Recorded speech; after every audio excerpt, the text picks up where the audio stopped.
What Really Happened with your host, Mike Rivero. The history the government hopes you never learn. Here is your host, Michael Rivero. This is the What Really Happened radio show. I'm your host, Michael Rivero. It is Thursday, September 21st, 2017. Sure happy it's Thursday. Sure happy it's Thursday. Sure happy it's Thursday. Our phone lines are open, 800-313-9443. Mike is in our control room, and let's get into the news here. Obviously, at this point, as we move further and further away from Trump's UN speech, more and more people seem to be willing to come on out with expressions of their unhappiness, upset, with what he said. And at this point, everyone has pretty much concluded that all of Trump's campaign promises last year of the United States no longer being the policeman of the world, pulling back from all these interventions, that's all gone away. Trump is a captive of the deep state, the CIA, the military-industrial complex, what have you, and Trump has now fallen in line with continued interventionism around the world. And of course, obviously, also his subservience to Israeli Prime Minister Benjamin Netanyahu, who is going to get ready to send more Americans off to make war on Israel's enemies that have not done anything to us. And there is really the issue. Again, Iran has not done anything to the United States of America. Neither did Iraq, neither did Libya, neither did Yemen, neither did Somalia. These are all unprovoked, outright aggressions on the part of the United States of America, and it looks like it's continuing. Now, back in 2002, Bush used his United Nations speech to argue for the action against Iraq, which was based on all these lies about weapons of mass destruction, and it looks like Trump is just going down that same pattern, arguing for war against Iran, again, with lies and myths about weapons of mass destruction. And again, the Aiea has certified that Iran is totally in compliance with the P5+1. It's just Israel's out there saying, oh, no, we know Iran still has a secret nuclear weapon program. We absolutely, and we tried to tell the Aiea, but they wouldn't listen to us, probably because Israel's been lying about Iran nuclear weapon for close to 30 years now. It's like every 2 months, Iran is just 2 weeks away from a nuclear bomb. They've been saying that for almost 30 years, and it hasn't happened. And don't forget, when Israel bombed the Osirak power station in Iraq, they made the same claim. They're building bombs in the basement. And following the invasion of Iraq, experts, analysts, inspectors took a look at the remains of the Osirak reactor, and all they found was a power station. There was no secret bomb factory in the basement, the way Israel has down in Dimona.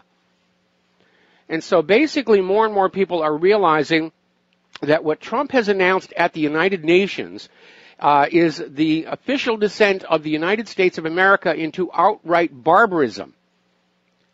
And they're trying to sell the idea that war and genocide are cool and acceptable, because that's what Donald Trump is talking about. When he's talking about totally destroying North Korea, he's advocating the genocide of an entire people.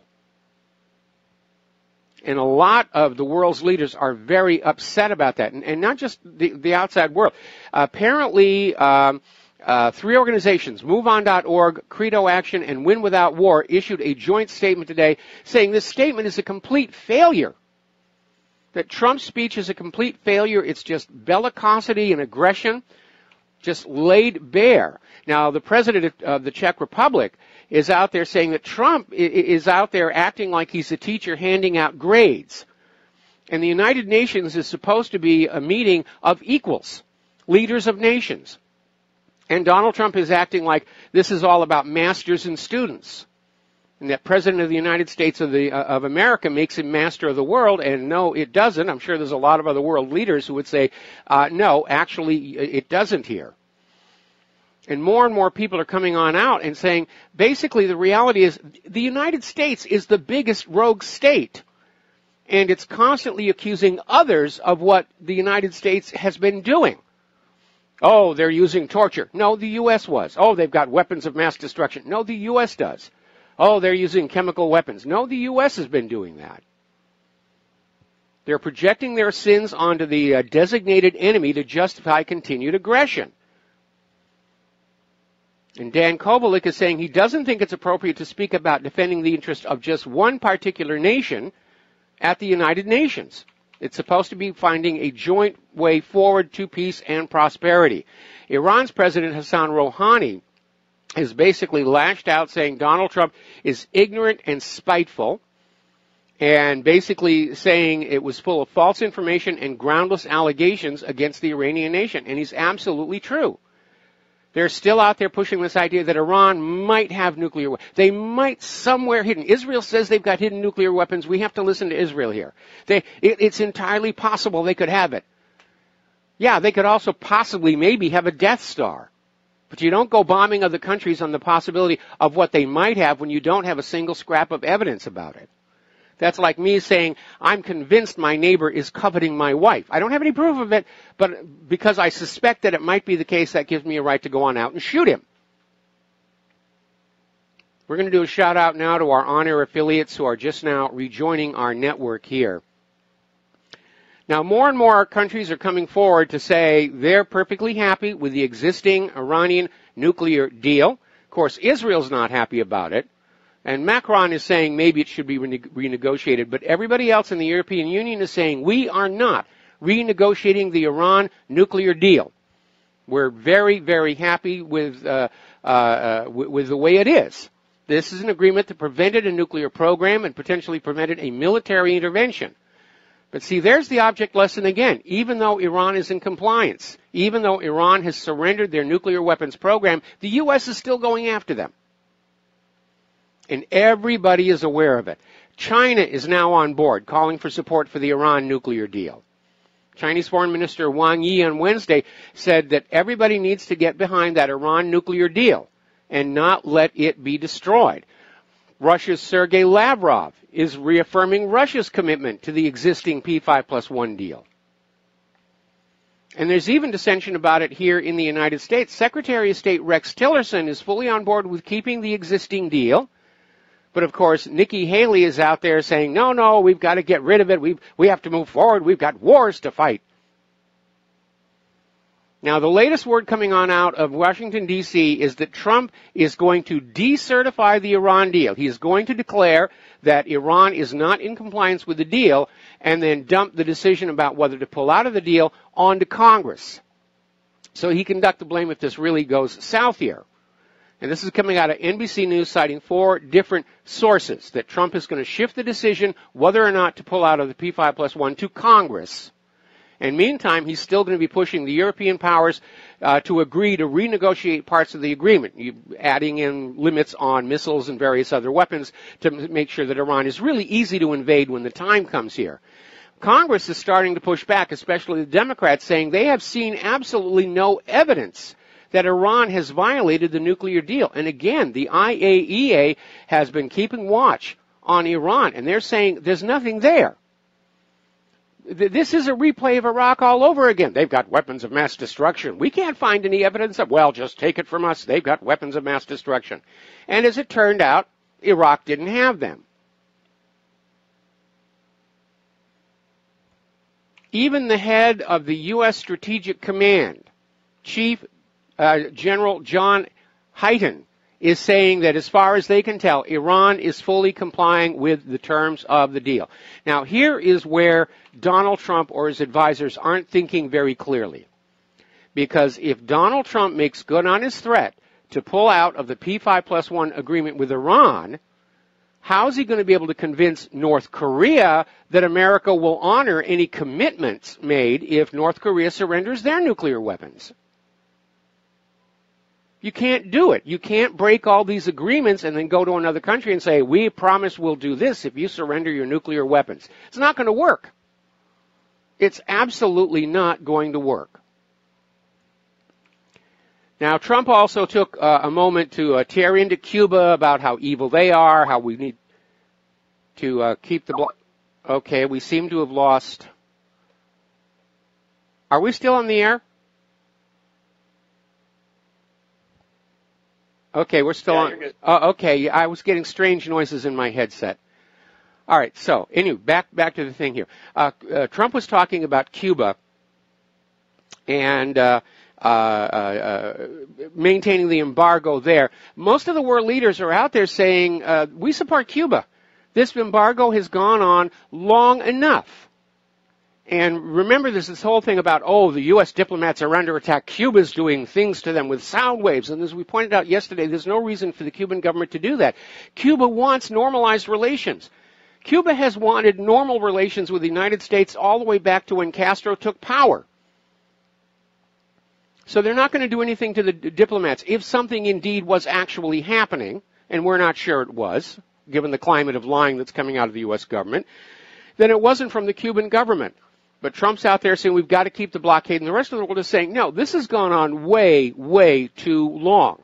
Everybody who was in power and authority back then, they're all gone. They're retired. Most of them are dead. This is just the U.S. acting like a spoiled brat, keeping the embargo around Cuba just to prove that they can.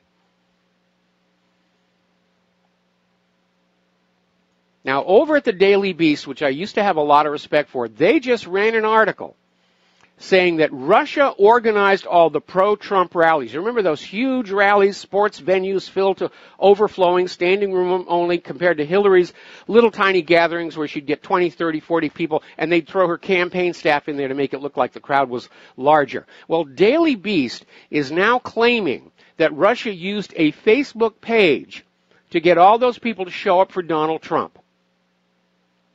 Only they have no sources and no evidence whatsoever. It's back to the Russia bashing nonstop all the time. And it's frankly getting very, very tiresome. And they're still out there trying to say, oh, Russia tampered with our election. Russia tampered with our election. Well, how about the FBI? Because with the revelation that the FBI was tapping Trump's campaign staff both before and after the election, it looks like maybe the meddling in the election came from a domestic source. Came from Obama on behalf of Hillary, and Russia had nothing to do with it. And even the Wall Street Journal is out there saying there's an issue there about how much meddling the FBI did in the election. By the way, Julian Assange and WikiLeaks have yet to be contacted by Robert Mueller or the Senate in connection with this Russia probe. They're not really looking at the evidence. They're trying to craft a case out of thin air. Now, Hillary Clinton is still out there on her total denial tour, and her latest blame game is that women only voted for Donald Trump because their husbands told them to. See, one of the real surprise outcomes of last year's election were how many women voted for Donald Trump. And Hillary just assumed that women would vote for her because she's a woman. It just makes perfect sense in the liberal mind here. And a lot of women voted for Donald Trump. And now she's out there saying, well, they're just weak. They're just weak. Their husbands told them to vote for Trump, and they just went ahead and did it. And that's why I got cheated out of the White House. I mean, it's just absolutely ridiculous. By the way, Amazon is still censoring all negative reviews of Hillary Clinton's book. Amazon has received an F rating from FakeSpot, which is the company that analyzes Amazon reviews for fraud. And apparently there's a lot of it going on. I mean, her book is already on clearance shelves. Let's take a phone call. Tom in Connecticut. Aloha. Welcome to the show. What's on your mind? Yes, Mike. The last couple days I've heard some comments about Sandy Hook. Evidently you had a guest. My whole conundrum with this is I live about 10 miles from Sandy Hook. Yeah. My wife is a prominent physician in the area. Her office manager had a son that worked in the school system.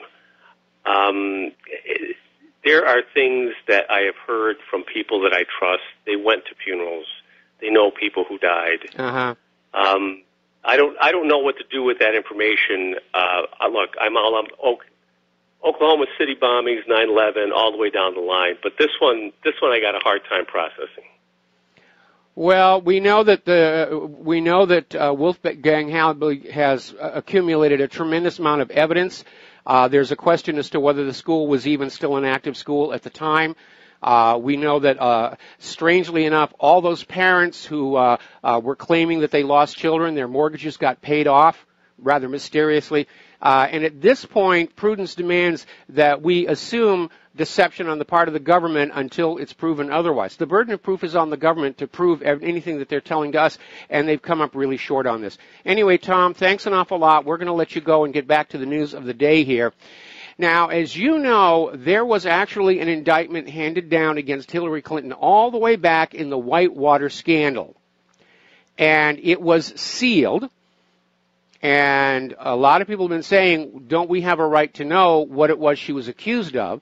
And so far, the National Archives has been arguing that her indictment ought to be kept secret because of Clinton's personal privacy. Now, this is the first time I've ever understood somebody who's accused of a crime allowed to hide that accusation from the public on the principle of privacy. But then when Alan Favish got his Freedom of Information Act lawsuit to the Supreme Court over the crime scene photos of Vincent Foster to confirm that there was, in fact, a second bullet wound on the body, the Supreme Court ruled against him, saying that dead people have a right to privacy. I mean, that's how absurd this stuff was definitely going to get. Well, Judicial Watch has sued for these documents, and they're finally going to get their day in court on Friday, and Judicial Watch does a lot of really good work. I have to tell you, my prediction is they will not get these documents because they get dangerously close to the laundering of the drug money out of the CIA's Iran-Contra gun and drug running down to Nicaragua. So I don't think they're going to get it because that is the rotted core of our narcocracy, and everybody's going to agree to protect that to keep their own jobs here. All right, let's take another phone call. James in Atlanta, aloha. Welcome to the show. What's on your mind? Mike, I wanted to ask about Equifax.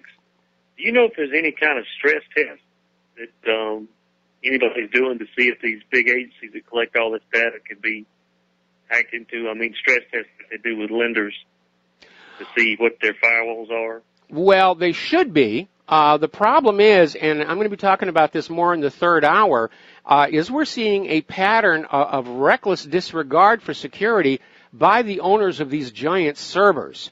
And so if you'll stay tuned to the third hour, we're going to get into that in quite a bit of detail because there's a lot of new information there, okay? Just one more question. People keep saying meddling. That's an old kind of an old phrase. Is that a way they can keep repeating that without actually proving that that's a crime? Because that just seems like a prank or something when they keep saying meddling.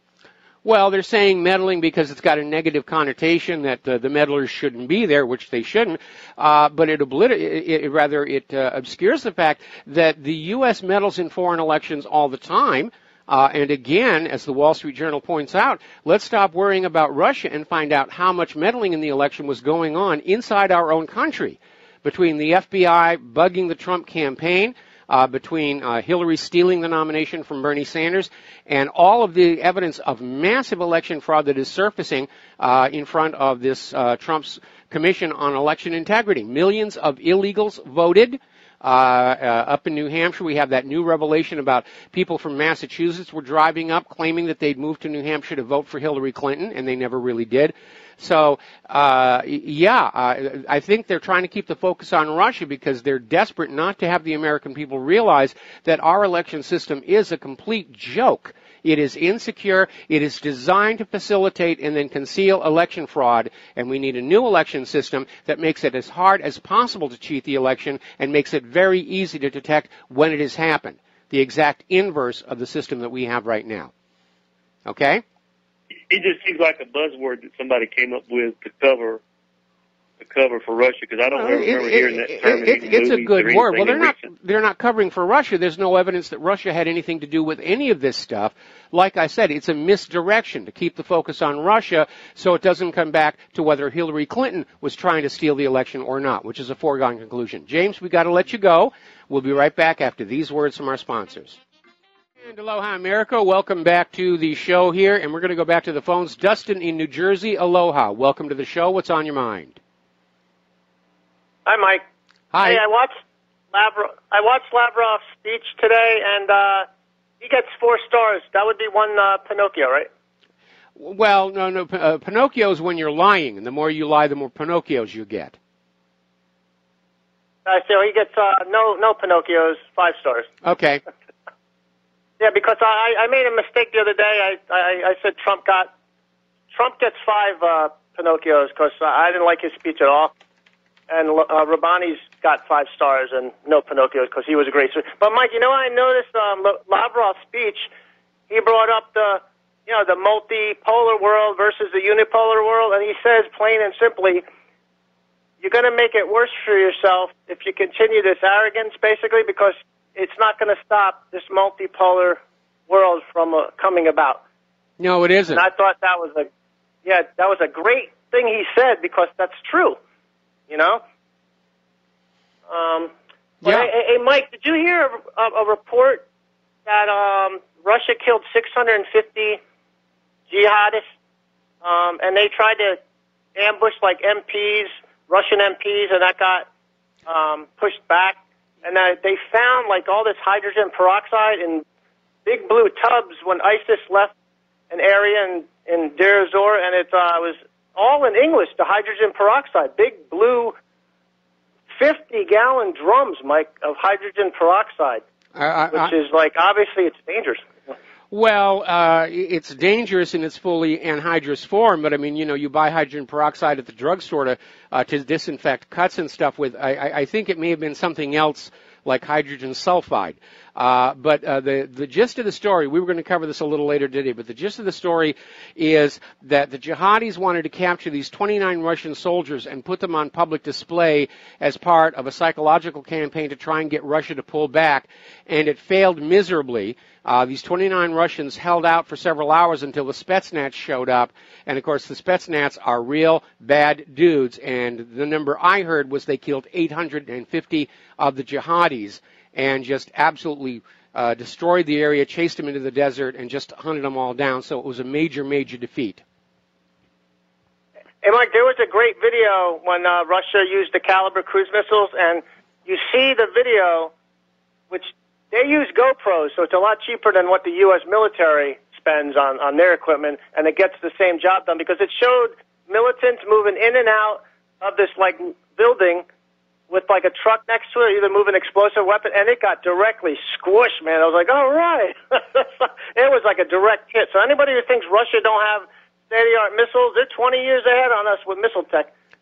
That's all I want to say. Thanks, Mike. Yeah, well, they've been developing cost-effective weapons is what they're doing, and the U.S. just wastes all this money to make the defense contractors rich. All right, we're going to switch over to Bill in Pennsylvania, and Bill, I may have to take you through the commercial break. What's on your mind? Hey, Mike. I wanted to reflect on a comment that you made yesterday on yesterday's show about, the different conquest of war that United States is like invading different countries for like the last 20 years, Iraq, Libya, so on and so on. The only people that really benefit from war are the bankers. And, I just hope, sooner than later, at least in my lifetime, in our lifetime, I'm at the same age as you are, that people one day get together in the streets and protest against the private central banks, to shut them down, because that, to me, I know, to me, that's the heart of the snake, the head of the snake, cut the head off, and I just wish one day people would just have enough and just get in the streets, Main Street, in every city, every town, and just shut the private central banks down. I had a question for you. All right. Well, you're going to have to hold. You're going to have to hold on the question because we got to take a commercial break. But Bill, do not hang up the phone, and I will come right back to you as soon as we finish these words from our sponsors. We'll be right back. And aloha, America. Welcome back to the show. We're talking with Bill in Pennsylvania, and Bill, you had another comment you wanted to share with us. Oh, yeah, one last comment. I had a question for you. My last comment is if anybody out there, ever gets together and really forms an organized protest, I got some ideas for signs. No more PCB and bring back 11110. My question is, do you really think with all this, I would just say propaganda, I saw Trump's speech at the United Nations, and I couldn't be more disappointed about beating the war drums and, being a puppet for Israel and the things that is like in start. My question is, without babbling on about it, sorry about that, is that do you think that there's going to come a day, if they really do start something with North Korea, that China and Russia will collaborate together and say, look, man, we've had enough of this. You know, we're going to get together and literally invade the United States and then shut it all down. We're just tired of it, you know? Well, Russia has already stated that their strategy, if the U.S. doesn't curb its militarism, is to basically go into every country the U.S. invades and turn it into a new Vietnam and wear the United States down in a war of attrition. And it's a very good strategy because the U.S. economy is on the verge of collapse. 16 years of war have drawn down all of our stockpiles. Our existing weapons are worn out. Our new weapons are overpriced junk. So they wouldn't need to actually invade the continental United States of America. China's already said that if the United States attacks North Korea without a good reason, that they will intervene. And I have absolutely no doubt that Russia and China have already agreed that working together, they can probably defeat the United States of America right now. Yeah, because I really have a big concern that it might progress more than just going into the countries we're trying to invade unjustly. And then, you know, it's just like, you know, we're like a bunch of mafia hitmen or something. I just don't understand why somebody doesn't step up and shut this crap down, man. It's just we are the bad guys. I totally support everything you say. It's really woken me up where I look at everything differently now. It's like, man, what happened? Well, the money happened. You know? The bankers happened. Wall Street happened. And we're living in a fascist economic dictatorship. We've lost all control over our country. Our elections are rigged. I mean, yes, Trump was able to overcome the election fraud, but look how quickly they brought him in line. If the will of the people is being ignored, then that, by definition, makes this a dictatorship. It's crazy, and it's like right in front of us. I don't know how can we stop it? I don't think they we can. Really do have that much control. Well, I don't think we can stop it. And again, I do not advocate violent revolution. Although I'm hearing all this talk about Antifa wants to start a civil war now. But it's very obvious to me that the United States is on the same path as the former Soviet Union, and it's basically heading toward a collapse for many of the same reasons the Soviet Union collapsed. The trick now is how to let the United States die without taking the rest of the world with it. That's going to be the trick. Yeah, we're at a real weak point economically, militarily. And, you know, they might use North Korea as just a breaking point to where they just come over and invade our country. It's like, dude, we've had enough of this crap. I don't think... You know, it's like we might lose our freedoms and everything. We already have, pretty much. I just got an email from somebody saying that their Firefox will not allow them to access the RBN website. And we know that Mozilla literally came on out and said that the next release of Firefox, and maybe it's already out, is only going to allow posting or linking to approved news sources, meaning the corporate media and the government, and everybody else is going to be blocked. So that's a very alarming development there. Anyway, Bill, we're going to let you go. Thank you for the phone call. We're going to switch over to Kevin in West Virginia. Thank you. Thank you. Kevin in West Virginia, aloha. Welcome to the show. What's on your mind? Hey, Mr. Mike, I want to throw you a curveball into some things, if that's all right with you. Okay. And talk to you about artificial intelligence, about AI. Yes. Without getting too deep into it, because this is a topic you can go very, very deep and have a very long discussion about, but I look at people like Stephen Hawking and Elon Musk, you know, and I hear them speak, and also at TED Talks, some of their conversations, you know, that I see with TED Talks. I'm curious to know, and I'm under the belief that we are no longer in control of the AI, that the AI is in control of us. Well, do you feel that way too? Or? Well, artificial intelligence is still a very young concept in technology, but computers don't have to be artificially intelligent to be wielding tremendous control over our lives. And certainly nowhere is that more evident than with the economic system, where there are all these powerful computers, ultra-high-speed trading, and all these algorithms that do nothing but maximize the flow of capital to the owners of these machines. And they have skewed our economy tremendously. I even made a video about it, and I'll make a point of putting it up on whatreallyhappened.com next break, about how, certainly in the terms of the economics of the globe, computers are already ruling the earth. Absolutely, absolutely. And I wonder, in their hubris that these people, you know, created this, do they realize that they have actually created a monster? And this, I'm not trying to say take over the robots, but I do believe that these things are already self-aware and self-learning and are already sentient. And, I wonder, and this is getting a little bit into esotericism, in the esoteric world, but I wonder, a nuts and bolts quantum computer or a biological quantum computer, the one thing that they're lacking, to be human is a soul. Can that be taken over, or can that, quote unquote, be possessed, I guess? Well, nobody's... I think you see where I'm getting at. Nobody's really sure if there is such a thing as a soul anyway. It's a very comforting fiction for those who are afraid of death.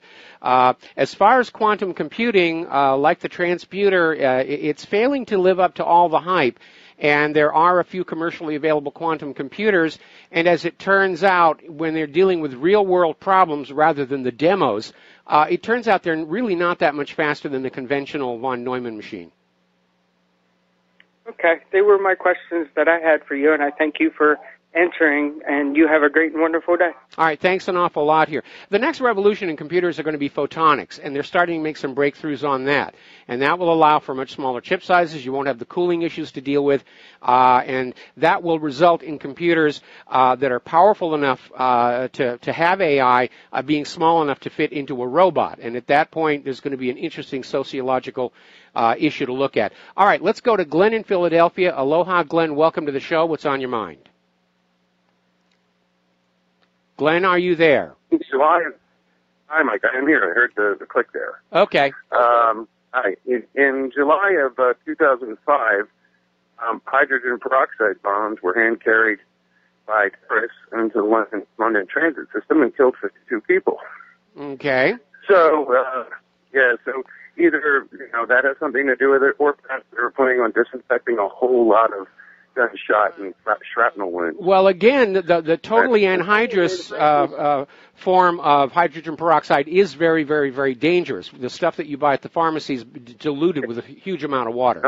No, that's what they used. I mean, okay. It's like like the over-the-counter stuff is typically like 3% or 5%. But the article that talked about this bombing specifically referenced hydrogen peroxide used pharmaceutical grade. But anyway, the other dimension was in 2016, the census population number for Puerto Rico was 3.4 million. 3.4 million, and that's how many people in there approximately are without power completely. That's a lot of people compared to a small island like Bermuda or something like that. Yeah, and they don't have food and they don't have water. I mean, it's an absolute mess. They got hit with these 2 storms in a row, I mean, things are so messed up down there. They're still having trouble actually getting any information out as to just how bad it was. Right. Well, and then the next phase in the ensuing weeks in Houston and Florida is you're going to have, problem with diseases, dysentery, typhus, cholera, West Nile virus, from mosquitoes, all that sort of stuff. They're starting to see, they're talking about that with insect repellents and stuff down in Houston and Florida. So we desperately need the pure water and enough of it to keep humans going and to keep things clean. Anyway, that's it for me, Mike. Thank you. All right, thanks an awful lot here, and we're going to let you go, and the phone lines are now open. Now, getting on back to domestic politics, it looks like Anthony Weiner is going to be going to jail for his sexting convictions here, and it was rather amazing and a little pathetic. Defense lawyers tried to portray the girl as the aggressor and saying she wanted to generate material for a book and influence the presidential election, and apparently the court wasn't buying that one. So there's been a plea bargain where Weiner has agreed not to appeal any sentence between 21 and 27 months. So he's going to go away for approximately 2 years, maybe. He may now be thinking about making a deal because, remember, Huma Abedin forwarded classified Clinton emails to Anthony, and he may be willing to make a little deal to talk about that in exchange for a reduced sentence here. Now, as you know, there's been a big dust-up over the admission that the FBI was, in fact, tapping Donald Trump's campaign both before and after the election. And remember when Donald Trump first came on out and said we're being tapped, and the whole corporate media said, oh, it's a fantasy, he's delusional, what kind of a kook nutcase would say something like that? And here we are all these months down the road, and it turns out it really did happen. And now they're starting to say that it is entirely possible that Donald Trump himself was recorded on these Manafort wiretaps. Now, supposedly the wiretaps were only on Manafort, but it looks like they caught Donald Trump on there as well. That's kind of casting a little bit of a wide net. They're still trying to make it look like this was justified by claiming Manafort agreed to give a briefing on the campaign to a Russian billionaire with close ties to the Kremlin. But a briefing is just a briefing, and it's fairly innocuous. Again, there's no evidence of Russian interference in our election, and they're trying to make this, they're trying to build a case out of absolutely nothing. They're building this case on sand. And meanwhile, of course, they're still ignoring as hard as they can the Clinton email server, the Clinton Foundation, and all this other skullduggery that's going on. Now, part of the big stink going into, between the election and Trump taking office were all these unmasking requests where supposedly classified reports on surveillance were being provided to the White House with the identities of people masked, which is the way it's supposed to be. And then somebody in the White House was asking for the real names. And it turns out most of it was being done by Samantha Power, Obama's ambassador to the United Nations. And apparently she was just using this unmasking requests of more than one per day. So she was just trying to unmask absolutely everybody that was out there and try and develop intelligence on that. Now, as you know, Obama is out there making new speeches, $400,000 a pop. He made a short speech to the Gates Group where he referred to himself as 96 times. I mean, hundreds of thousands of dollars for a speech to hear a man talk about himself. And talk about narcissistic personality syndrome. Now, we are starting to see a concerted effort by the corporate media to tarnish anybody who is not going along with the war agenda as a Russian propagandist. They already did it once earlier this year when the Washington Post came out with a list of websites that are arms of Russian propaganda, including, I'm proud to say, my own. And then they had to pull the story back when it turned out that their only criteria for declaring somebody to be working for the Russian propaganda ministry was linking to Russia Today.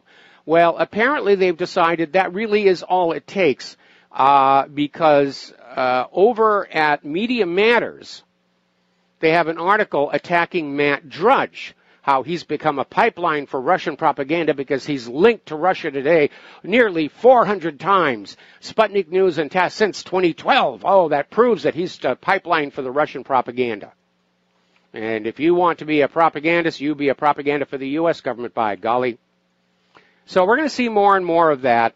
They're really trying to find some way they can shut down the internet and the independent media and find a way to get around that pesky First Amendment that allows us to all have our opinions about what's going on. So getting on back to Puerto Rico, it is a mess down there. I feel so sorry for those people. I visited Puerto Rico many years ago in my youth, and apparently one of the rivers, the storm surge took it 62 feet above the declared flood stage.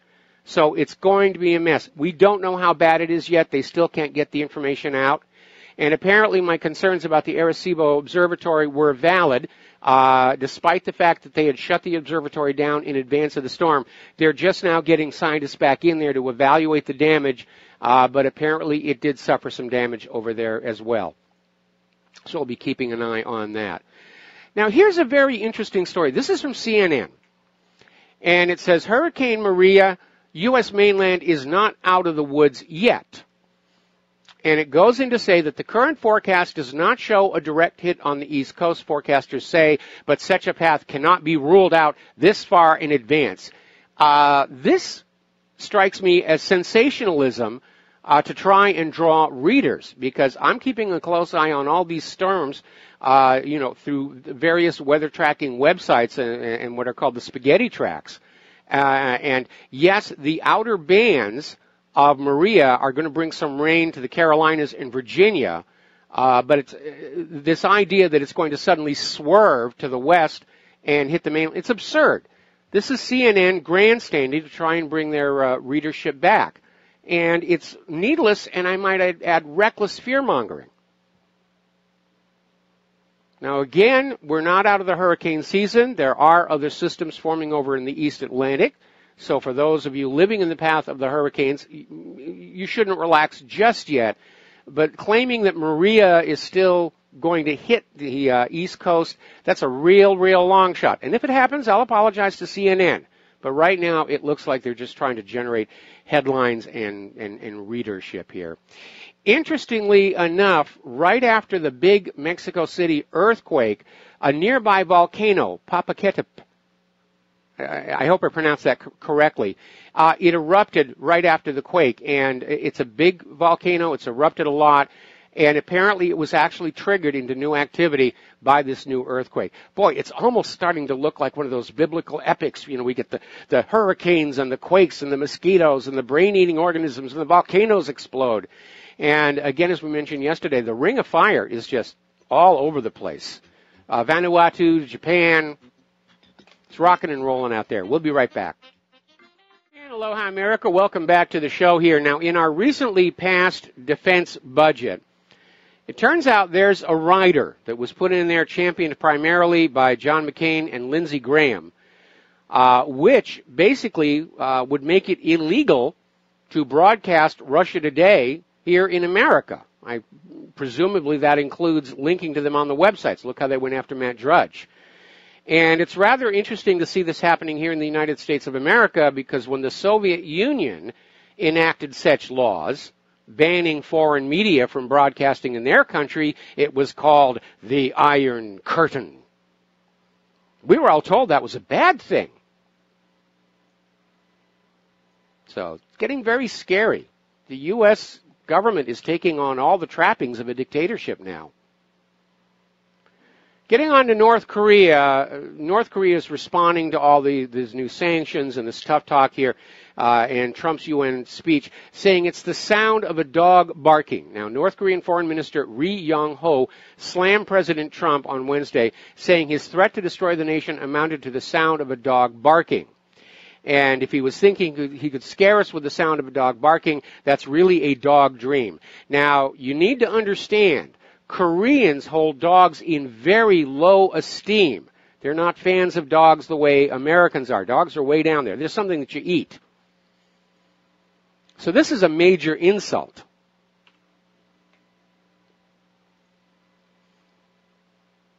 Now, basically what's going on here, North Korea is amassing nuclear weapons to avoid the fate of other nations that have surrendered their weapons to the United States in the belief it would prevent an invasion, like Libya and Iraq.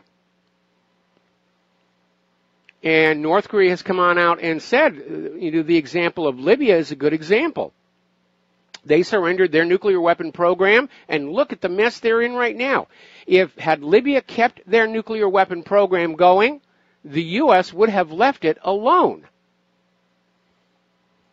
And again, there is this conflict out there where if Donald Trump pulls out of the P5+1 deal with Iran, there is no way that North Korea is ever going to believe any promises that Trump makes about how we'll welcome you back into the international community and we'll hug you and love you and give you nice back rubs and everything if you surrender your nuclear weapons. It won't happen.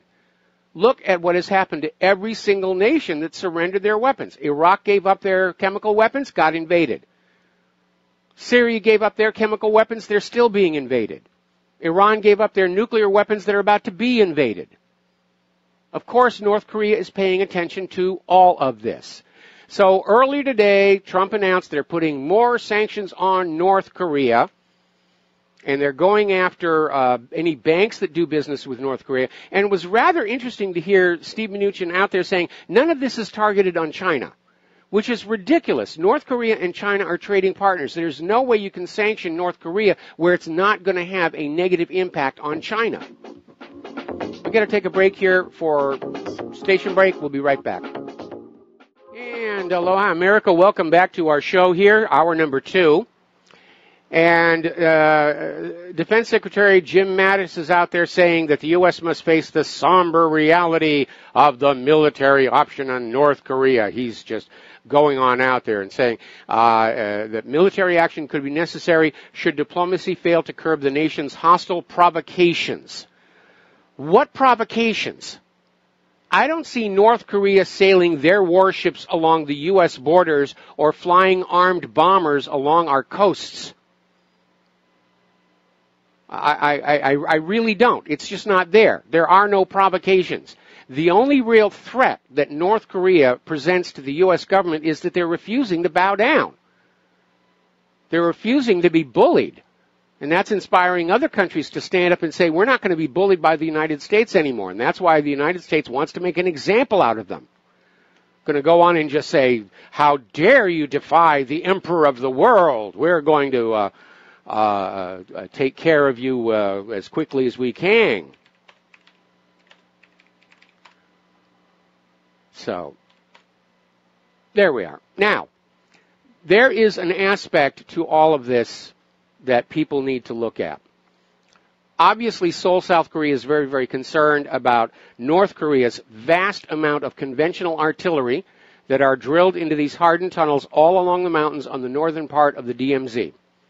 And they can reach Seoul. And it is unrealistic for Mattis and Trump to try and reassure South Korea that they have a way of attacking North Korea where there will not be a retaliation. But it goes further than that. Konstantin Sikyov, a Russian military analyst and president of the Academy for Geopolitical Problems, has basically pointed out we need to remember there are 25 nuclear power stations in South Korea, all within the range of North Korea's known working missiles. And what North Korea could really do, if they are attacked by the United States, they could launch their missiles against those 25 power stations. You would have 25 Chernobyl disasters on the Korean peninsula. It would make Fukushima and Chernobyl look like minor annoyances in comparison. And obviously China would be very concerned about that kind of radiation. So would Japan. There'd be no way to contain it. I am appalled at the reckless disregard for the possible outcomes that we're seeing inside our government's foreign policy thinking. They seem to stop at, we're going to get North Korea, we're going to get Iran, we're going to do this, we're going to do that. There could be some problems resulting from that. Oh, that's not my concern here. My concern is victory, and we'll let future generations clean up the mess. Now, the other day we pointed out how a report came on out saying that the government's climate models were proving to be faulty. They didn't accurately predict what's going on because they were biased towards a worst-case scenario. Well, what if that kind of attitude is also infecting the planners and simulations for these war games? What if they're hopelessly biased toward the best possible outcome? They're going to have the same result. Their models are not going to accurately forecast what's really going to happen. It certainly didn't for the IPCC, and it probably isn't for the war plan. I mean, look at this. According to Wesley Clark, this was all supposed to be over and done with in 2008. And here we are at 2017 coming up on 2018. So it's obviously not going as originally planned here. Now, China is very concerned. They're saying the North Korean situation is more serious by the day and cannot be allowed to spin out of control. Unfortunately, it is being driven out of control by Washington, D.C., which apparently is just looking for an excuse to prove how butch they are and get another war going. Now, China has already indicated that if the U.S. tries to attack North Korea without North Korea having done anything to justify it, and by the way, testing a weapon is not justification for an invasion, China says they'll intervene. So we're really risking a major global war here. Now, Japan has moved one of their missile interceptor batteries to Hokkaido because that's the island that North Korea's last test missile flew over. And they raised the alarm and said, oh, it's terrible, it's coming over. And well, you know, countries fly missiles and satellites over each other's territory out there in space all the time. They don't make a big deal about it. And this moving of the anti-missile battery to Hokkaido is a totally empty gesture. It's nothing but propaganda. On that last missile test, the North Korean missile flew over Hokkaido at an altitude of 475 miles, way out of reach of any of the Japanese, or for that matter, the American interceptors to reach. They can't hit something that high. All of the missile defense systems are built around defending a known target when the inbound threat is in the terminal phase, not shooting down a test missile that's whizzing over your head and heading up there for the walruses. We're going to do a shout out now to our on-air affiliates just now rejoining our network. Now, over in Syria, looking at the current situation map, it's obvious the Syrian forces are making tremendous gains. They're shoving the anti-Assad forces and even the Kurds into tighter and tighter areas. And there's been a major al-Qaeda failure up there in northern Hama. 40 militants were killed. And, of course, the militants are blaming Russian attack helicopters and warplanes, as well as a lack of support from the moderate opposition for the failure. So they're pointing fingers at each other. And yes, those Russian helicopters are formidable. Now, Russia has been quietly dropping hints over the last several days about how Syrian forces are coming under fire from areas where U.S. special forces are located, forces that are supposed to be there to lend medical assistance. And now Russia's getting a little more direct, and they're saying that Russia will target areas in Syria where U.S. special forces and U.S.-backed militia are operating if its own forces come under fire from there, something that has already happened twice. And they're saying, basically, they're going to return fire. And that is really going to mess things up. Now, I mentioned this earlier with the caller, but let's go into it in detail. Apparently, an army of moderates who are being controlled by their CIA handlers tried to double-cross the Russians. They violated a ceasefire agreement and launched an attack with tanks and artillery on the Syrian government north of Hama in the de-escalation zone, which has now been thwarted. They're trying to halt the Syrian army's successful advance. A key part of the plan was to capture 29 Russian soldiers, which would have been a major embarrassment for Russia. And here's where the story gets interesting. These 29 soldiers were trapped for several hours by these militants engaged in a heavy firefight. And finally, a Spetsnaz unit, partially composed of military natives of the Northern Caucasus, Chechens, broke through the terrorist line. And at that point, Russian Sukhoi jets did pinpoint strikes against the opposition force, which was then followed up with an artillery salvo. And the Russians were able to get their 29 people out. And everybody scattered. The Russians and Syrians gave pursuit. And in total, about 850 terrorists, 11 tanks, 4 armored vehicles, 46 pickups, 5 mortars, 20 trucks, and 30 weapons warehouses were destroyed in 24 hours by the Russian counterattack.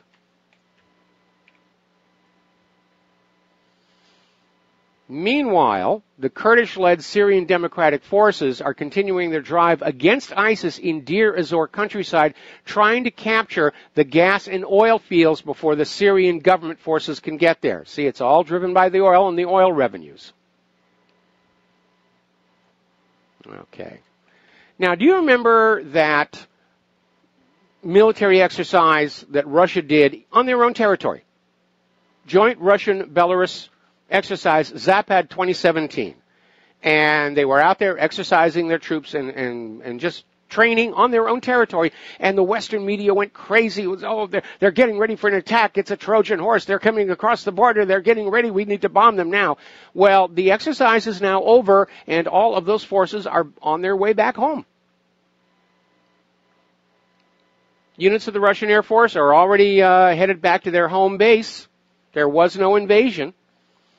They were just exercising their military forces on their own territory, unlike the United States and Japan and South Korea, who are running their military exercises off the coast of North Korea. That's a provocation. Now, the United States is denying the reports that were coming on out about how they've opened a military base in Israel. And basically, what they're saying is, yes, they built several buildings inside the country, but it's not actually a military base. They're not saying what it is, but they're trying to deny the fact that it's a military base because it's a political embarrassment. It's another reminder about how the U.S. is a vassal state of Israel. And they're still trying to prevent the American people from figuring that out, but I think they failed miserably on that. Okay. Now, there is apparently this Bethlehem-based Palestinian non-governmental organization, Badil, and it's reported there's been a sudden significant increase in Palestinian injuries in the refugee camps last year, most of which are caused by live ammunition, and mostly in the lower limbs of the youths in the camp. And apparently this is an Israeli tactic called kneecapping, and residents of the Dasheh camp say that an Israeli army commander, who's referred to as Captain Nidal, is saying the plan is he's going to make half of them disabled and let the other half push the wheelchairs. And that is the reason for this sudden rash of kneecapping of the young Palestinians. They're shooting them in the legs, trying to cripple them. Now, more and more they're talking about the potential for Kurdish independence, and certainly Israel wants that. Israel's already committed to send 200,000 Israelis of Kurdish descent to a newly independent Kurdistan. You're already seeing flags of Israel waving at the Kurdish independence rallies, which has made both Turkey and Iraq very, very nervous about what's really going on. But companies are already lining up to take advantage of Kurdistan now having their own oil resources to sell. And it's raising the question, could this spark a new oil war? If you have all these competing countries trying to sell their oil, they're going to lower their prices. Kurdistan is probably not going to be a member of OPEC anytime soon. So they can go their own way. And we have seen so many countries that have been hurt ever since the U.S. launched that misguided, poorly thought out oil price war against Russia, which backflashed terribly and wound up hurting a lot more countries in the West than it did Russia. Saudi Arabia got slammed. They've had to issue government bonds for the first time in decades. They've gone from being a very wealthy, prosperous nation to being heavily in debt. And now Algeria is seeing their international reserves plummet by more than 40%. Since the oil price fell starting in 2014. So they do these things without really thinking them all the way through. Article out of Blacklisted News, it has started creeping global de-dollarization. And it's happening very slowly, and this is why the corporate media isn't mentioning it, but more and more countries are starting to move away from the dollar. They're denominating their oil in yuan and rubles. And it is happening very, very slowly. And the U.S. is trying to get ahead of it and slam any country that drops the dollar. They did that to Iraq. They did that to Libya. They're getting ready to do it to Venezuela. But if everybody were to drop the dollar all at the same time, that's the end. The U.S. simply cannot declare war on the rest of the entire planet at this point. Now, we've talked before about the pension problem. And the pension problem, for the most part, arose out of two factors. The first is declining revenues, declining earnings. Contributions to pension funds are not what they used to be. But the big problem goes all the way back to 2008 and the mortgage-backed security fraud. Because when they were putting together these mortgage bundles, Wall Street's pet rating agencies, Moody's, Standard & Poor's, all of them, said these are AAA rated. And that made it legal for pension funds to invest in these mortgage bundles because pension funds or any investment instrument that's dealing with retirees are required by law to only invest in AAA rated securities because they're dealing with customers who don't have the luxury of time of starting over and rebuilding their lives again. And then, of course, the whole fraud collapsed. The pensions were defunded, and by and large, most of the people running these pensions are unwilling to point the finger of blame where it really deserves to go, which is Wall Street. And they're screaming that people are living too long, the pensioners are demanding too much. But there's a monster mess out there, and according to this story that came out of the Daily Sheeple, there is a $700 billion public employee pension shortfall.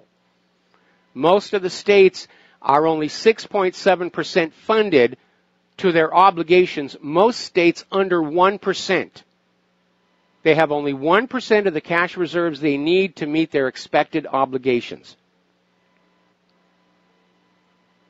It is a huge mess. In many ways, we're seeing these state governments, like the federal government, default on the American worker. They don't want to default on the banks. That would harm the credit rating, but we can default on the Social Security people. Nothing bad's going to happen to us. Over in Europe, this situation in Spain regarding Catalonia is really starting to heat up. Spanish Prime Minister Mariano Rajoy said the referendum on the independence of Catalonia cannot be held, adding that the government of the autonomous region should give up this dream. He says it's a pipe dream. Now, little point here. Spain, as a member of the United Nations, is bound by the Universal Declaration of Human Rights, which gives all people the right to self-determination. If you feel that your national government is not doing a good job, you have a right to have a referendum for independence and form your own country. It's something that people conveniently forget when they're talking about keeping Catalonia in Spain or keeping Ukraine, the one that seceded from Ukraine. I'm blanking on the name right now. So many of them out there. So this is really heating up, and it could lead to a new civil war. Now, Spain has sent a cruise ship to dock in Barcelona. It is holding 16,000 riot police. It is an implied threat that if Catalonia goes ahead with the independence referendum, that there will be blood in the streets. It sounds really good, but there's a downside, and that is that those 16,000 police sitting on that cruise ship have now become a target. And I don't think I would have handled it quite that way unless the goal of Spain is to have somebody try and sink that ship and use that as an excuse to go in militarily to Catalonia and slap them down. Meanwhile, up in Brussels, they've apparently made a deal with a group of South American countries for beef, for meat supply, and it's angered a lot of the member state EU farmers who are cattle farmers, and they're saying it's going to harm us, it's going to devastate us. Why are you going to South America when we have a domestic internal cattle industry here? And it doesn't really make a lot of sense unless somebody up in Brussels was financially encouraged, to put it delicately, to hand the contract off to South America. If you really think about it, it's going to cost a lot more to bring those cattle from South America to Europe in refrigerated ships than it would be to just have the domestic supply there. So it looks like this wasn't well through, or there's some corruption going on there. Now, apparently, over in Great Britain, 4-year-old Prince George is going to a school, Battersea, Thomas's Battersea. And interestingly enough, the school has banned best friends. More about that when we come back. And aloha, America. Welcome back to our show here. And we're in the PC section of our talking points here today. So over in Great Britain, you know, the royal family, the 4-year-old Prince George is already going to school, and this school has decided to ban children from having best friends. Teachers are encouraging all students to form bonds with one another equally to avoid creating feelings of exclusion among those without best friends. Now, it sounds really good, but it's not human nature. And I think this illustrates the primary failing of the liberal theory, if you will. Because the liberal political philosophy is based on the idea that we are all born with absolutely blank minds, the tabula rasa, the blank slate, and everything that we think or feel is a result of the environment. And so the political philosophy is if we control the environment, we control what is inside people's head and how they behave. Unfortunately, all of this goes back to a book called Coming of Age in Samoa by Margaret Mead, in which she claimed to have found a culture where young people went from childhood to adulthood without the turmoil and trauma and emotionality of adolescence. And it turned out the book was a complete fraud. And it has been discredited many, many times, but the liberals won't go back and look at it. Their prime assumption is justification for their agenda, any more than Al Gore is willing to go back and look at the raw temperature data for the last couple of centuries to find out how wrong he is. But no, we are not born with absolutely blank minds. We are born with the accumulated instincts of millions of years of evolution. And when you try and get in the way of those, you're going to run into some problems. At the very least, you're going to create a lot of very neurotic people. And this is why, despite all the unisex this and make everybody dress the same, girls are still going to act like girls and boys are going to still act like boys, except for those who have been brainwashed to think that there's something else in between. But this idea of banning somebody from having a best friend because you don't want the other kids to feel disadvantaged, well, isn't making friends part of that socialization process, that building of structures within the community, within the neighborhood? You have to make friends with your neighbors, with your coworkers, with your students, to get things to function. And I wonder if maybe the real agenda here is to raise a generation of young people that are simply afraid to talk with one another and are therefore dependent more on that view screen on the wall to tell them what's going on. But it's a little bit out there.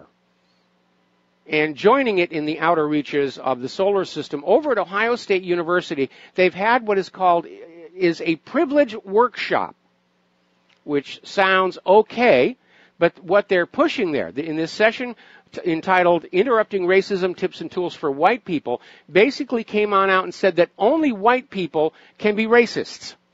Nobody else is a racist. Blacks are never racist. Hispanics are never racist. Only white people are racist. That's the most ridiculous thing I've ever heard in my entire life. There are people who are not racist of all colors. There are people who are very racist of all colors. When I was married to my first wife, Broadzilla, she was Ashkenazi. And her family were the most racist people I've ever met, especially toward other subgroups of the Jews. So this idea, what a ridiculous idea that only white people can be racist. Why are white people all of a sudden under attack in this country?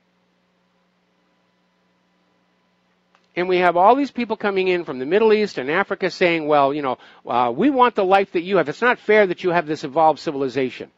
Well, we have the civilization because we built it.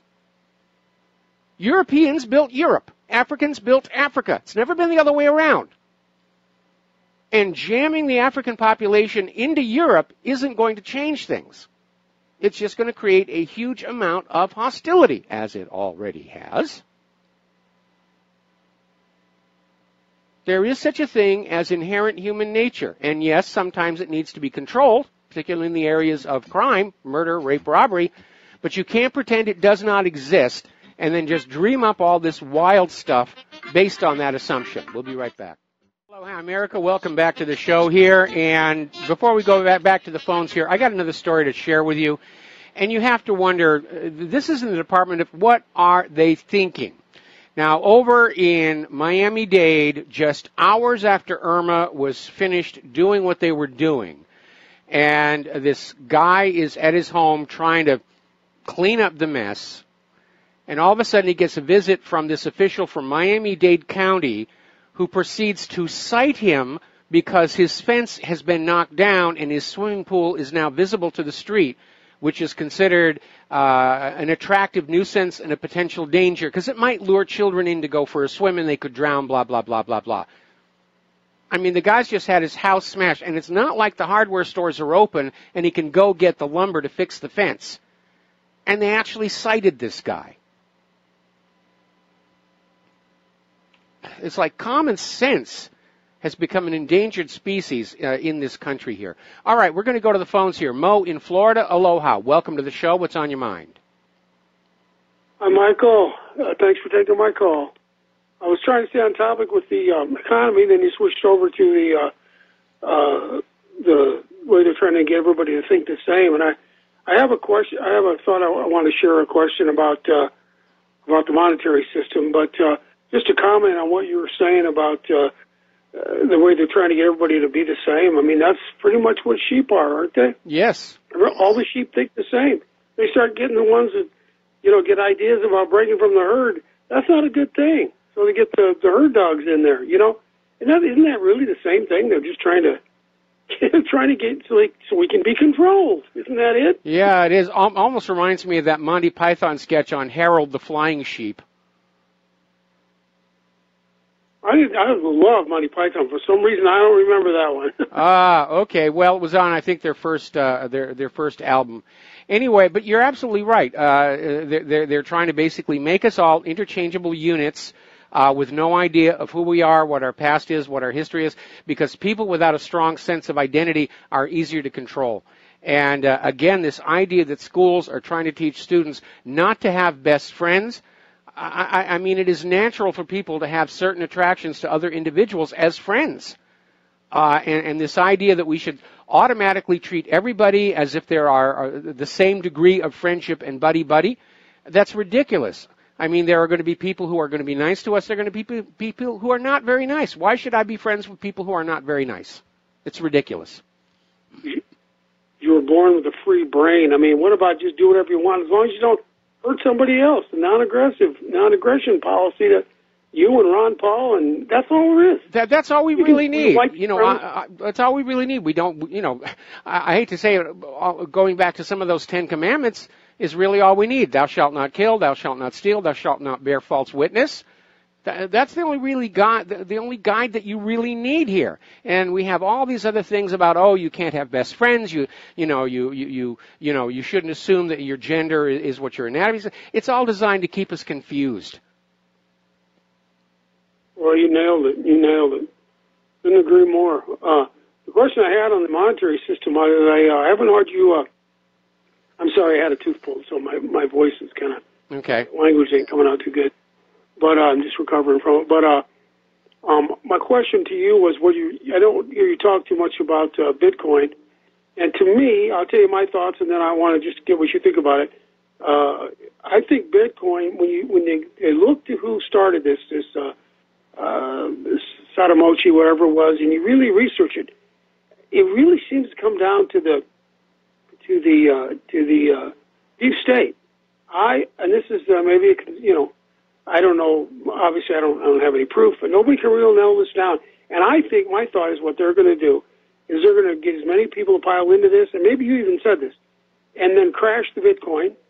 Everybody will run to either dollar or gold, and I don't know which one they'll run to. What are your thoughts? Well, I think they're going to run to gold because experts are now saying that the dollar is entering a multi-year bear decline. And part of that is because of all the overprinting over at the Federal Reserve, and they're trying to hide how much new money is being created and showered all over Wall Street. But inevitably, we're seeing the effects of inflation start to raise our food prices, our fuel prices.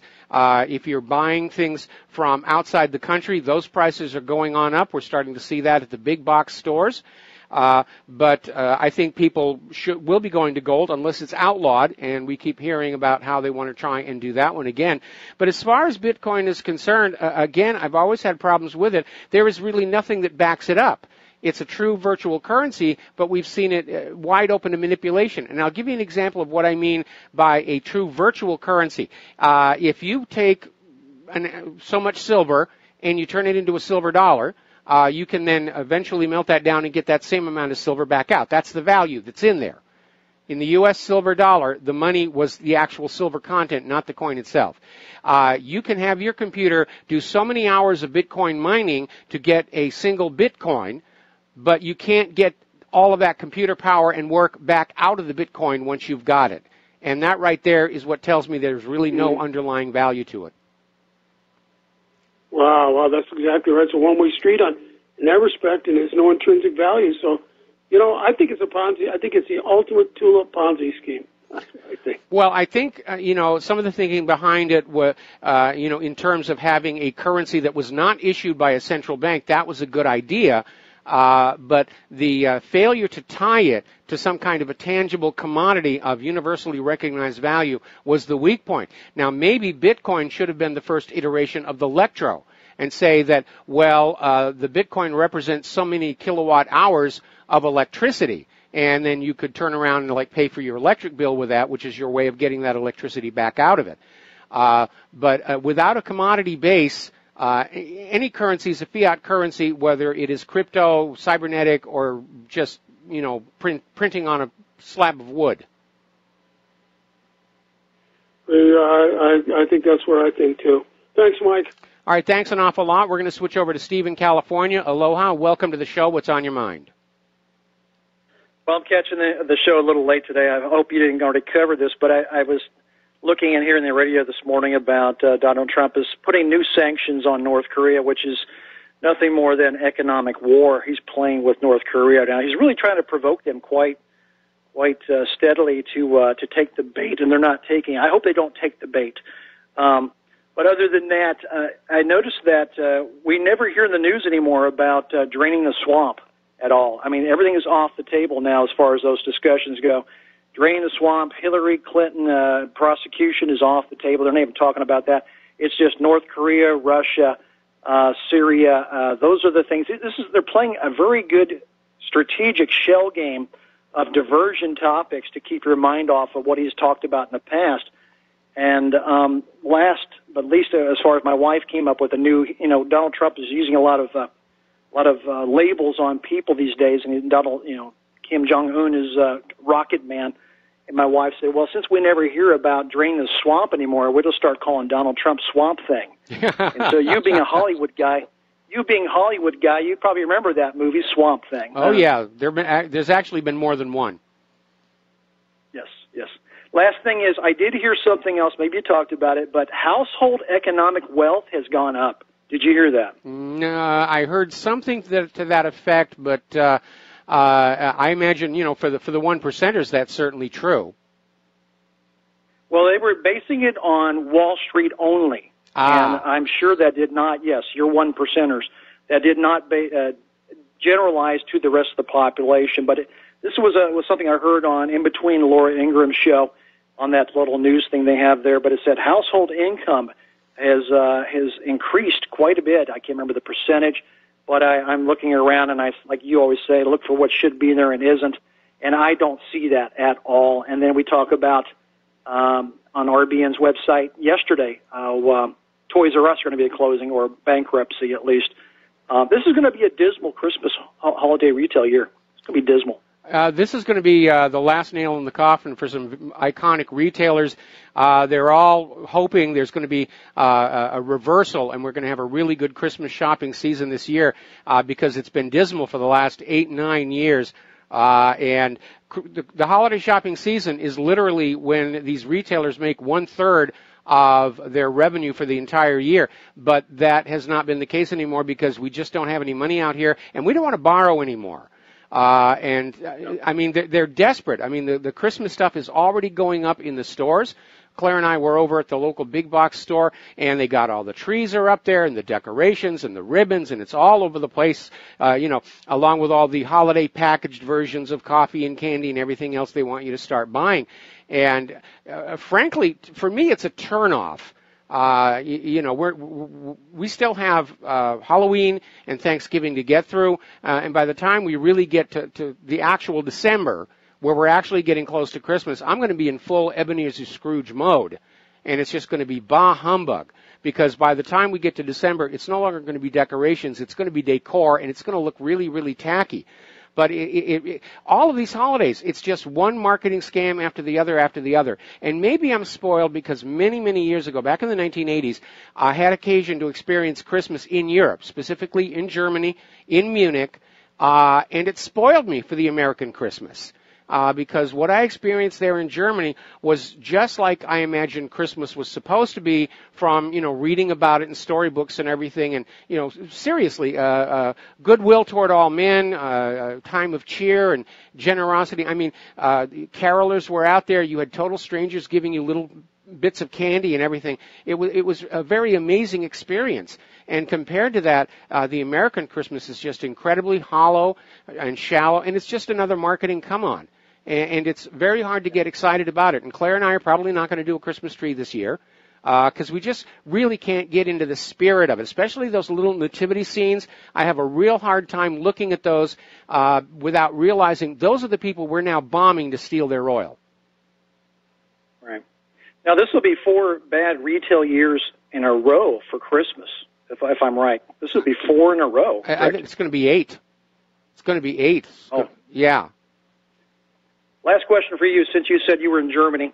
You must experience Glühwein. Did you try any Glühwein? Doesn't ring a bell. It's mulled wine. In America, they call it mulled wine. Oh, in Germany, they call it Glühwein. Yes, I did. And I absolutely love it. And since then, I've made a point of getting mulling spice and making my own when I have occasion to be having a holiday party, which, again, is not going to be this year. But, yes, I did try it. I just didn't know it by that name. Okay. Hey. Thank you. Bye-bye. All right, thanks an awful lot. We're going to switch over to Murr in Wisconsin. Aloha. Welcome to the show. What's on your mind? Hi, Mike. Crimea River. Yeah.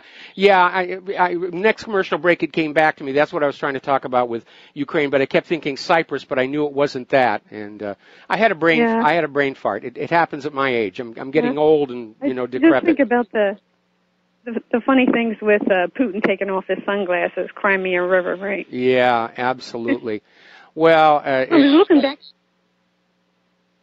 looking back through my notes back in 2013. I had written something I was just really moved me, and I can't find that right now. But basically, it was just that the soldiers look so sweet and innocent, and here they are all dressed alike and all enthusiastic and I'm writing, but the generals are grinding their teeth with a wargasm, Yeah, good name. Good phrase there. We seem to be having a lot of that in this country. John McCain, and by the way, I got to tell you, I'm really fed up with John McCain using his illness to duck answering questions about real issues. If he's not able to deal with the questions about the issues, he should go ahead and retire. But instead, he's out there still pushing for war and everything. And anytime somebody says, "Oh, well, what about this? Is it going to go wrong?" And he goes, "Oh, my head. I got to take a break. I'm sorry." And it's just, come on, give us a break here. Yeah, there's no retiring for that guy. He's running on rims, shooting out sparks. Yeah, yeah. I also saw here where it was 12/12/13, and it was from your show. And I won't read it, but it's Alexander Solzhenitsyn. Very, very nice. It must have been on your quote of the day thing. So if you want to look back on 12/12/13, you'll find it. It's in the master quotes file. I think you're talking about the one about how we should have stood up and fought, and because we didn't, we ultimately deserved everything that happened to us. And it's probably This is another one. It's very good. It's let me see here.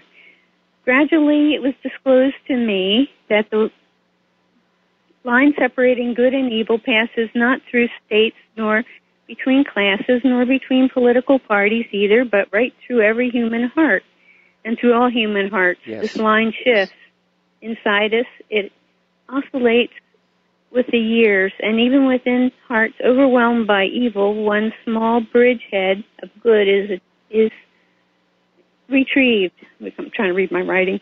And even in the best of all hearts, there remains an unuprooted small corner of evil. True, and it is a very good quote. Yeah. All right. Anything else? Thank you. All right. Crimea River. We'll certainly do our best here. Thank you very much. We're going to let you go. getting on back to the news here. Now, we know that along with civil forfeiture, the issuing of traffic citations has gone away from maintaining public safety into being yet another revenue-generating mechanism. We are living under a government that, along with taxes and fees and tariffs and everything else, is now openly pillaging and plundering their own people to keep the war budget going here. And so we've got this article in the Knoxville News Sentinel that reveals the Blount County Sheriff's Office received $91,000 from the Department of Homeland Security to create specialized enforcement on a section of U.S. Highway 129 near the North Carolina state line. In other words, the Department of Homeland Security is paying police all over the country to increase the amount of tickets they are writing.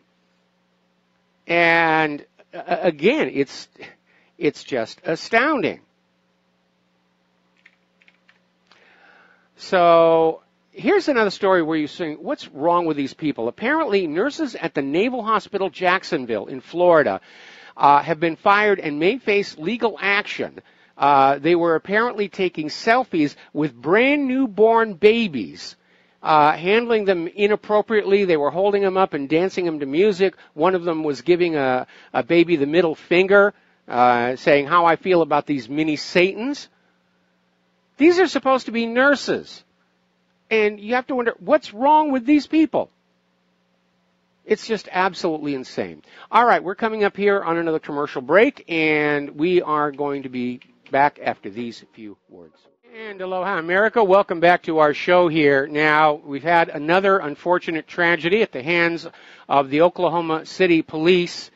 And apparently on Tuesday night, there was a deaf man who was carrying a metal pipe who was shot to death by the Oklahoma City Police on Tuesday night, even as the neighbors tried to tell the officers he could not hear their commands. He was apparently facing away from the officers, and they kept telling him, drop the pipe, or what I guess they thought he had a gun, drop it and turn around. And, of course, he couldn't hear them. He was deaf. And the neighbors were saying, he's deaf, he can't hear you. And the officers shot and killed him. It's a little out there. All right, let's talk about the world of computers. This Equifax thing is turning out to be an epic disaster. It is affecting at least 143 million people. I think it's affecting a lot more through secondary and tertiary influence. And basically, everyone's saying, why didn't Equifax protect the data? Well, because corporations don't really care about the customers. We're the product. Our credit rating is their product. And they weren't really concerned about protecting the data. They had an unpatched flaw. They knew they had an unpatched flaw. They had a break-in last March. They didn't even tell anybody. It was all about protecting their business, not the consumers. Now, over at FedEx, they're totaling up the losses from last year's NotPetya ransomware attack, and the total cost comes to $300 million in lost business and cleanup costs. $300 million. And still, the U.S. government's attitude is, no big deal. We have more important things to do, like North Korea, which hasn't actually done anything to us, or Iran, which hasn't done anything to us, if you ignore all the propaganda about Iranian hackers. And we got to deal with Russia, and we got to deal with all the rest of this. We don't have time to take care of you, the American people. Apparently, over in Great Britain, England's second largest police force has admitted to the BBC they're still on Windows XP, which leaves it vulnerable to a WannaCry type attack. So what we're seeing here is the problem is as much laziness and carelessness on the part of the people with these computer systems as it is the cyber criminals themselves. Right now, the problem is spinning out of control. More data has been lost or stolen the first half of this year than all of last year.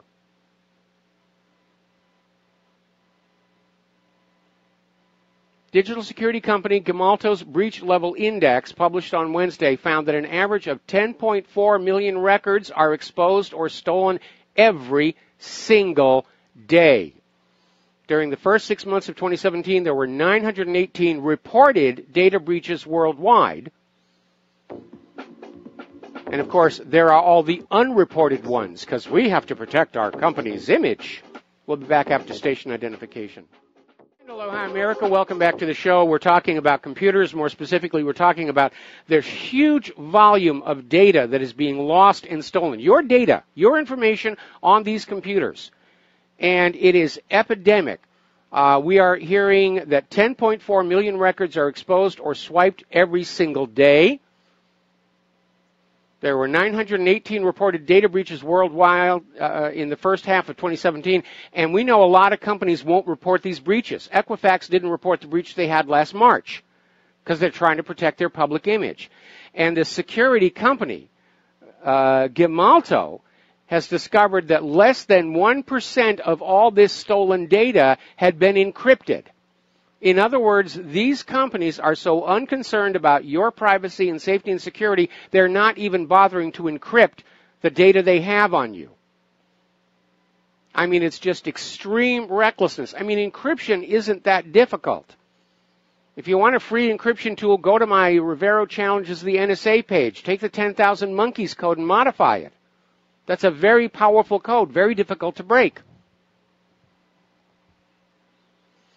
Now, the other day we talked about a hack in which a recent update of CCleaner, which stands for Crap Cleaner, was compromised at the distribution server level.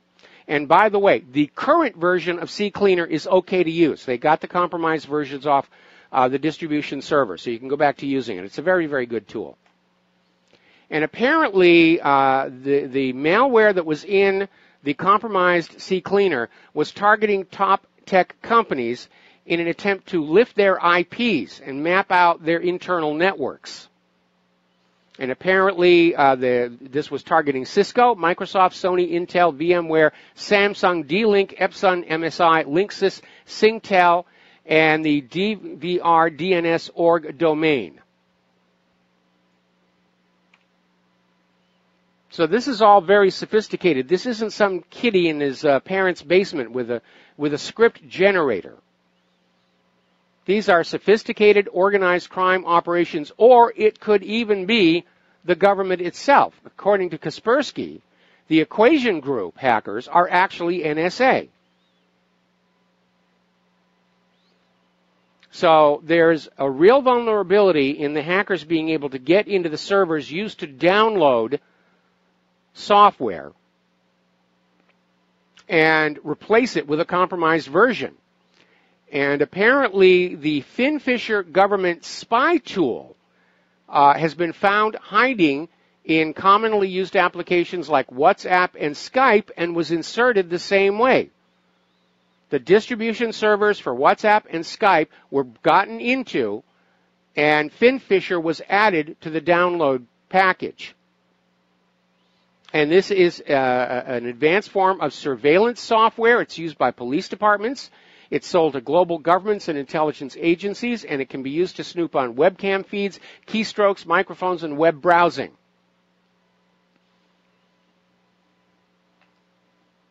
So they're out there looking at all of these tools, and apparently companies being hit include WhatsApp, Skype, Avast, VLC Player, and WinRAR.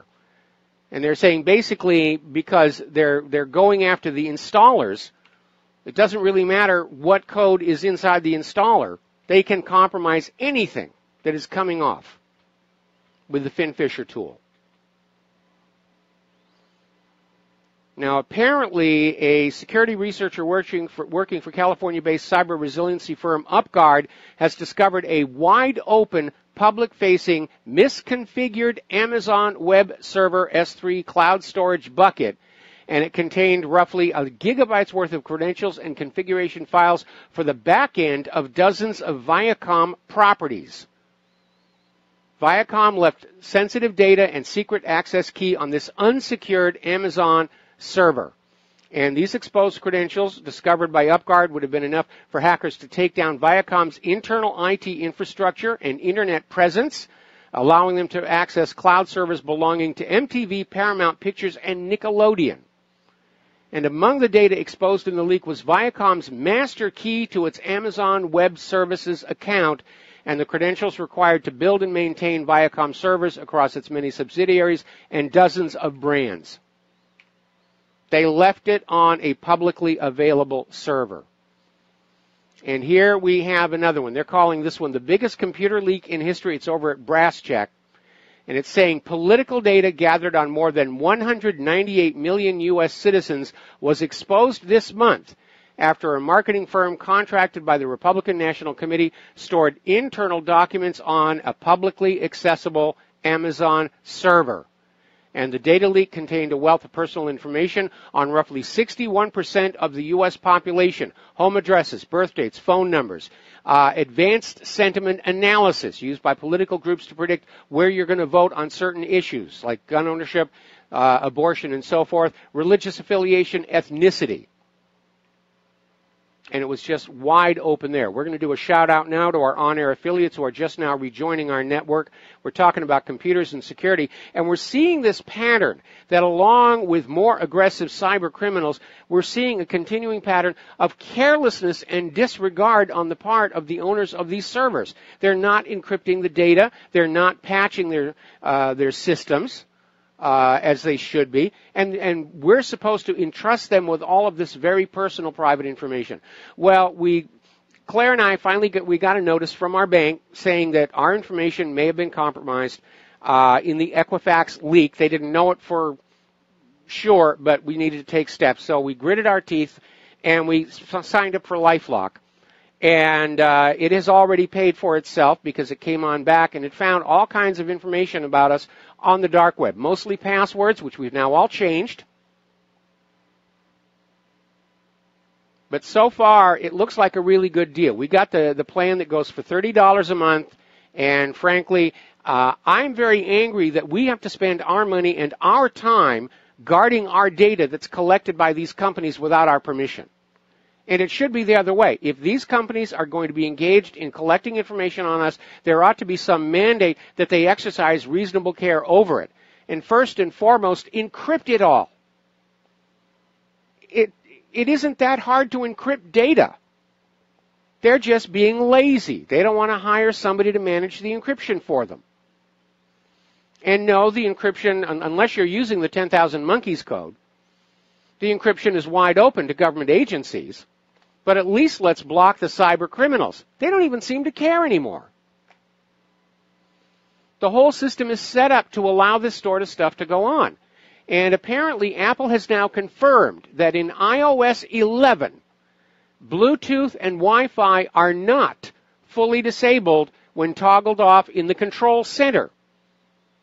Even when you toggle Wi-Fi and Bluetooth off in your device that is running iOS 11, it's still available for AirDrop, AirPlay, Apple Pencil, Apple Watch, location services, and continuity features like handoff and instant hotspot. And obviously it's still available for the cyber criminals who are walking through the shopping mall with a backpack with a Wi-Fi hotspot and a laptop programmed to steal your credentials. And by the way, several Christmases ago, we had one of those radio-enabled credit cards. And Claire got burned by somebody at our local shopping mall. And we don't want these radio-enabled credit cards. And now most of our credit card companies are saying, you have to have them.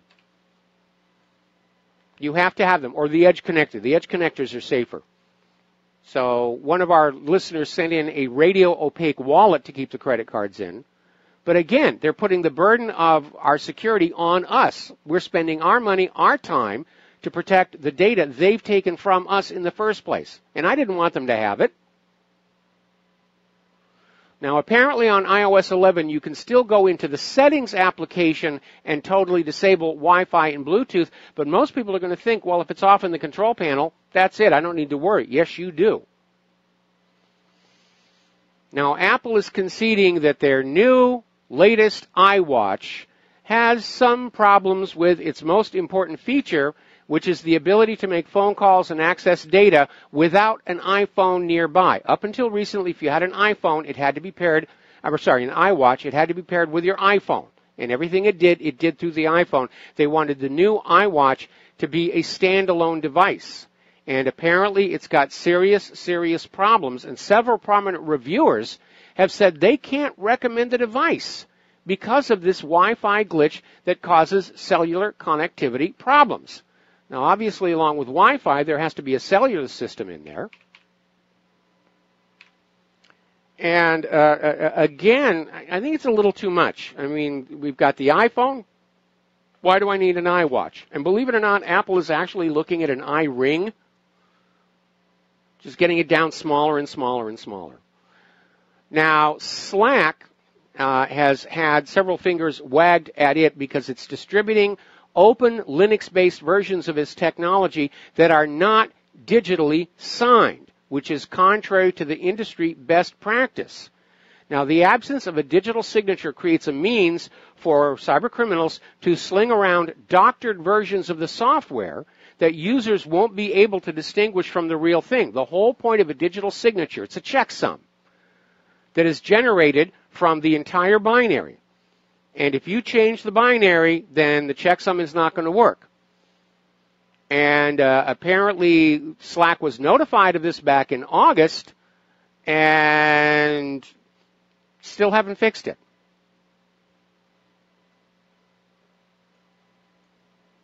It's just ridiculous out there. Okay, let's talk a little bit about human-caused global warming. They have winter weather in Idaho's mountains on the final day of summer. Today's the final full day of the summer season. And apparently Bogus Basin picked up an inch of snow overnight. There are winter weather advisories in place for Idaho's east central mountains. Elevations about 8,000 could pick up a foot of snow through tomorrow. My goodness, remember back in March 20th, 2000, when the headline said, "Snowfalls are now a thing of the past." And snow is already building up in the mountains. Most ski resorts don't open until after Thanksgiving. But the extreme skiers are already out there taking advantage of the slopes. And they're out there having fun. It's winter. On the calendar, tomorrow's the first day of autumn. It's winter. Over in Jasper's ski area, they're seeing unprecedented early season snowfall. They're saying it's coming down in bucketfuls. Marmot Basin spokesperson said, "I've never seen this kind of snow at the end of September." Meanwhile, over in Snoqualmie, Washington, where Claire and I used to hang out, they have snow there. And apparently 5 inches of snow fell the night before at Paradise over on Mount Rainier. And this is the most snow that has fallen there this early in the year since 1978. It's going to be another really hard winter. And the old original Farmer's Almanac is saying exactly the same thing. Now, there's an article out here over at Natural News. As you know, one of the big selling points of human-caused global warming was how there was a consensus of 98% of the world's climate scientists all agreed the world was warming and humans were to blame. And eventually that all fell apart because it turned out that many of the names on the list didn't agree to have their names on the list. Some of them even sued to have their names taken off the list. A lot of the names on the list weren't even climate scientists. They were just grabbing names to pad it on out. But apparently 31,000 scientists, real scientists, have united against the political agenda of global warming, and they have put together this petition, which includes peer-reviewed research. It's backed by various scientists with a wide spectrum of expertise, saying global warming is a total hoax. It's a political agenda. And basically it's saying it warns the United States about signing international treaties that only put a financial burden on the citizens of our country, steal more of our national sovereignty, and restrict its energy production. And yeah, that was a big part of what the global warming hoax was about. It's one of the founding pillars of the New World Order. a climate catastrophe, we must surrender our sovereignty to a global climate authority, along with a global pandemic, which they tried and fizzled back in 2009, requiring we surrender our sovereignty to a global health authority. And the last one, and this one appears to still be on track, a global economic crash, requiring we surrender our sovereignty to a global financial authority and a new global private central bank. It will be a cold day in the dark regions before I go along with that idea. We're going to take a phone call here now. Frank in North Carolina. Aloha. Welcome to the show. What's on your mind? Yeah, Mike, I got a question.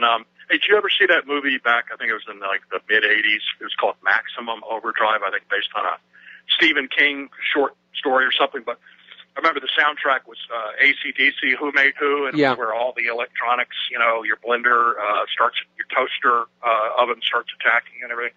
You know, I notice, I'm starting to notice these commercials. They're marketing these newly built, newly manufactured homes now. They're like luxury homes, and they're smart homes. So the whole thing is wired.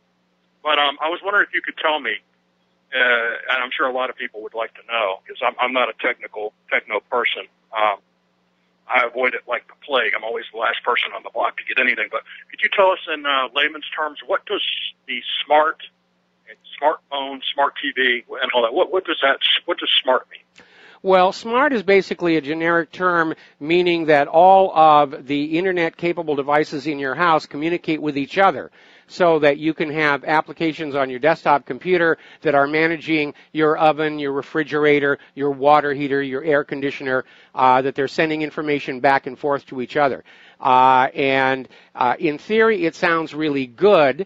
But if you realize it's going to result in a lot of work by the homeowner to get all this stuff working correctly. And the idea of having a smart thermostat is if the computer realizes nobody's in the house, it turns off the heat or the air conditioning. You may save a little bit of money that way, but it's offset by the cost of buying and then maintaining these smart-enabled devices, as well as, again, the immense amount of time that you are spending keeping it all correctly working and programmed. And we're already discovering that these Internet of Things smart-enabled devices, there's no security on them. They are wide open to being compromised, and we're seeing hacker botnets being built out of these devices being used to attack servers. They no longer need to compromise real computers. They can go on out and get coffee pots and washing machines and refrigerators to be part of these nets. So specifically with, say, a smart TV, what is different about a smart TV from, say, you know, the TVs that were saw a couple of years ago, like a regular LED flat screen TV? Is it just when it comes to you, when you take it out of the box, it's already just ready to connect to the internet through Wi-Fi and everything? Yeah, basically that's it, and it comes with a lot of internal software that has menus to go to things like Hulu and Netflix. It's another portal for content delivery for a small fee. And we have a smart TV because there really wasn't an option for anything else when we exercised our warranty on the last unit. We never use it. We've got it all hooked up. We never really use it. We just pick a channel and we watch what we want to watch. And I think probably we're going to discover that a lot of this smart technology is going to wind up being unused. It's like people who get a smartphone and they'll load it up with apps, and then 4 months down the road, all they're doing is reading email, browsing the web, and making phone calls, and the rest of the apps are sitting there unused. Okay, one last thing. Is the smart TV listening to you? There are allegations that the smart TVs are not only able to listen to you, but to even watch you and send the information back. To collect information on you for the benefit of advertisers is the benign explanation, but obviously somebody else could tap on in there and watch what you're doing while you're watching a porn movie or something like that. 1984. So make sure when you're walking by your flat screen smart TV, make sure that you're smiling, make sure that you look happy. Yeah, absolutely. It really is. It's just like the view screen from 1984. And it is a little scary, and I want to watch the TV. I don't want the TV watching me. Okay, thank you. All right, thanks an awful lot. We're going to let you go. I think the technology has become decadent. it's in places we really don't need it. And again, the example I used to use is I used to have one of these computerized, automated, make your coffee in the morning when you get up coffee makers, and I got sick of always having to buy a new one because that little basket would wear out and you couldn't get a replacement. So now I just have a French coffee press, much less expensive, had lasted much longer. I don't need a computer to make my coffee. All right, we're going to take a break for commercials, and we'll be back after these few words. Aloha, America. Welcome back to the show here, and apparently there's yet another scam going on down in the hurricane areas along Texas, where some unscrupulous operators are salvaging the flooded cars, and they're refurbishing them, and then apparently trying to sell them as a used car without acknowledging the fact that they've had serious water damage. And they're selling them for far more than they're actually worth. Okay, let's go back to the phones here. W in Texas. Aloha, welcome to the show. What's on your mind? Hello, Mike. I just wanted to mention there was an article about the Drudge Report, I guess, yesterday. Yes. And they were saying they were getting propaganda or whatnot from, I guess, Moscow or what have you.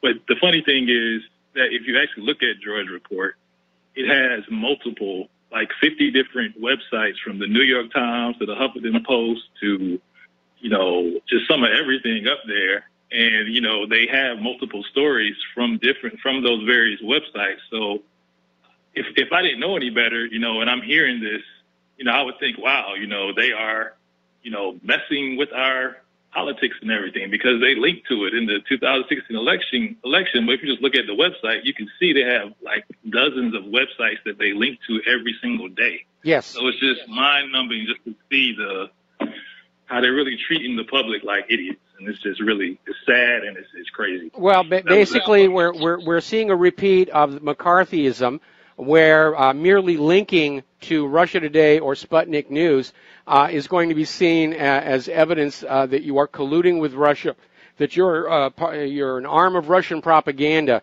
and they're going to start screaming Russian at everybody that refuses to go along with the war agenda.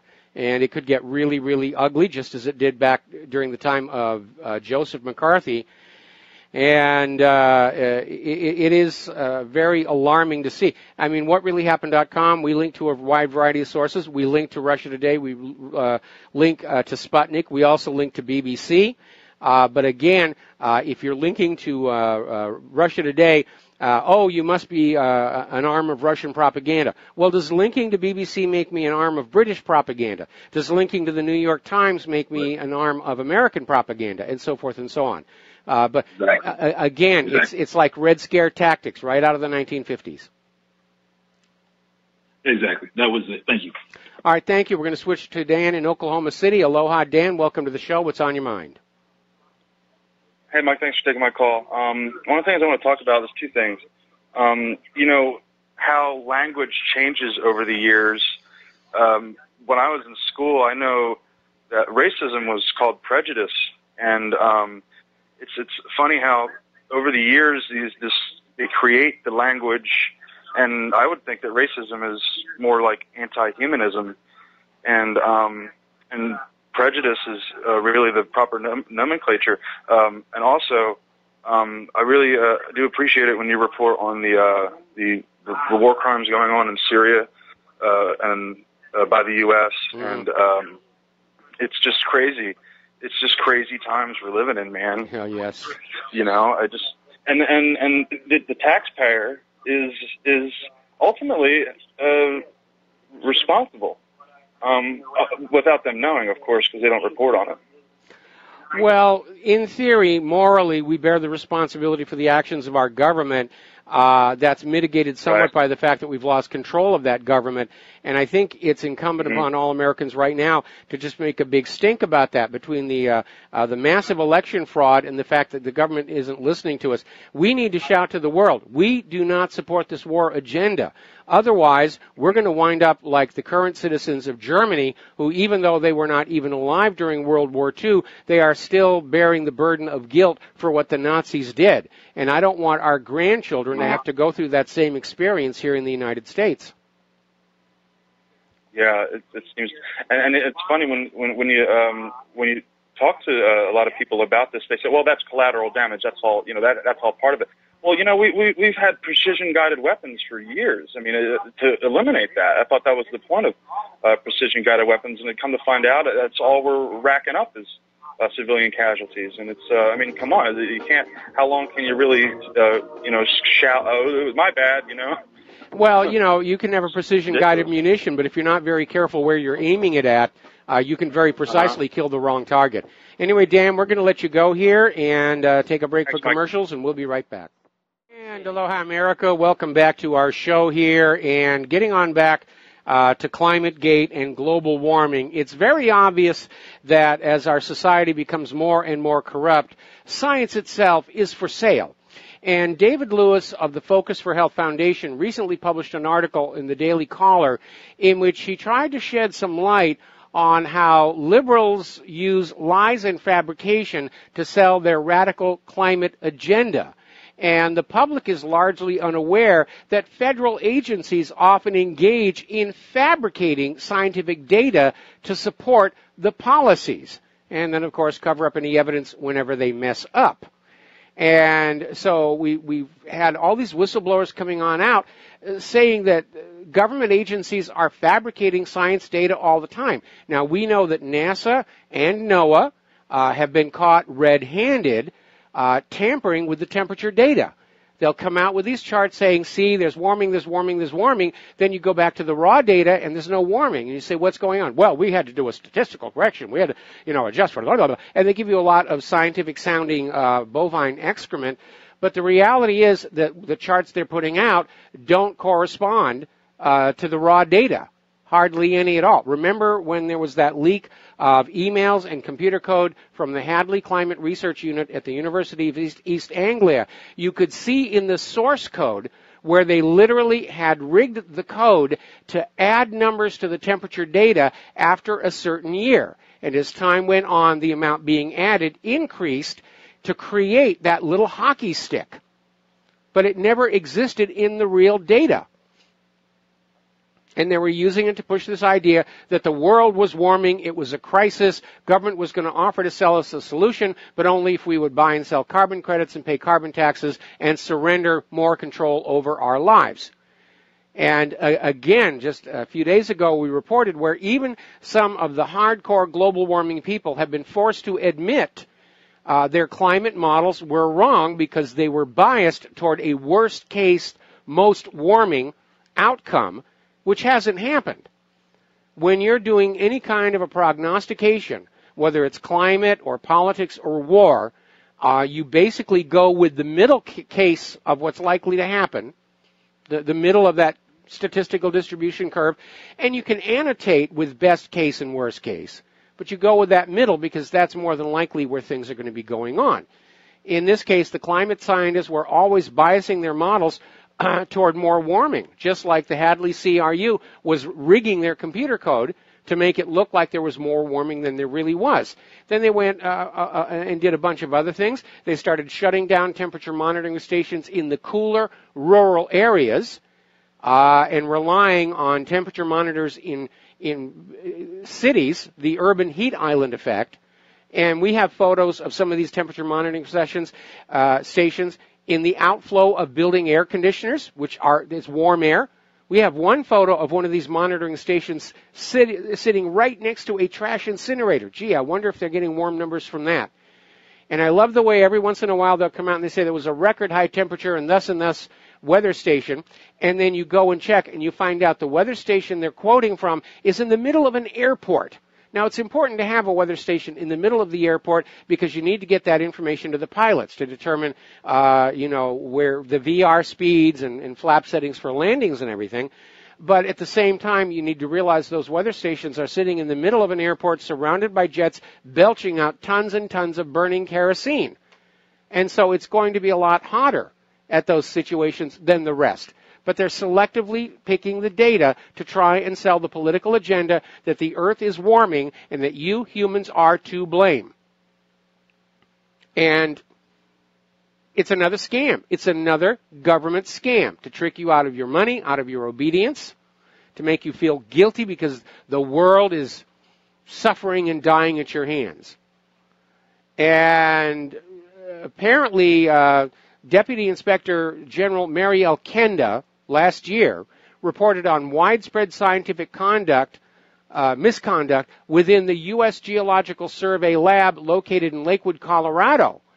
And at the time, Kenda said the data manipulation that went on was so bad it had serious and far-ranging impacts on the credibility of the agency. Now, do you remember there was this French study on glyphosate and Roundup Ready corn? And unlike the Monsanto test that was done where Monsanto said this stuff is perfectly safe, they kept the rats alive for 3 months, said no ill effects, it's okay to use. Well, this French study kept the rats alive for their entire lifespan, and what they found was that starting in month number 4, the month after Monsanto ended their tests, the rats started developing massive tumors and all kinds of other health problems. And they published this article, and then all of a sudden there was new management. This was over at the journal Food and Chemical Toxicology that ultimately retracted that study. And it turns out the editor-in-chief who oversaw the retraction was on Monsanto's payroll to the tune of $400 per hour. Now, one of the reasons that science has evolved the scientific method, and especially that principle of reproducibility, is science understands that individual scientists are no more free from corrupting influences than individual politicians or individual clergy. They can let ambition get the better of their judgment. They can let desire for publication, desire for funding, lead them to make some pretty extreme statements. I mean, it's a truism among science that if you come on out and you say, I've discovered this interesting phenomenon and it probably doesn't mean much, you're not going to get media attention. You will not get more funding for your work. But if you come on out and you say, I've discovered this interesting phenomenon and it's potentially the end of the world, the media will be pounding on your door and there'll be all kinds of money coming on in. And so science is skewed by these individual scientists' desire for publicity and money and fame. And that is just, unfortunately, reality. And that's why we have scientific method. It would be nice if we had similar systems set up in politics and other areas of human endeavor. But the whole idea of scientific method is to have a system of presenting scientific information and validating it outside of human agency. And any time you have somebody in a white laboratory coat with a clipboard saying, just take my word for it, I'm a scientist, they're not being scientific. And I'll give you a good example. Again, going back to the Hadley Climate Research Unit, when they came out with their conclusion that there was this hockey stick of temperature warming, and other climate scientists said, we would like to reproduce your work, we would like to have a copy of the raw data and the methodology that you used. And Hadley Climate Research Unit said, well, we just threw out the raw data. And our methodology is proprietary. You're just going to have to take our word for it. And that should have been the red warning flag for everybody, and it certainly was for those of us who are paying attention. Because anybody who's doing scientific research, if they're afraid of having somebody look over their shoulder, they've got something to hide. And that's been the case all along with human-caused global warming.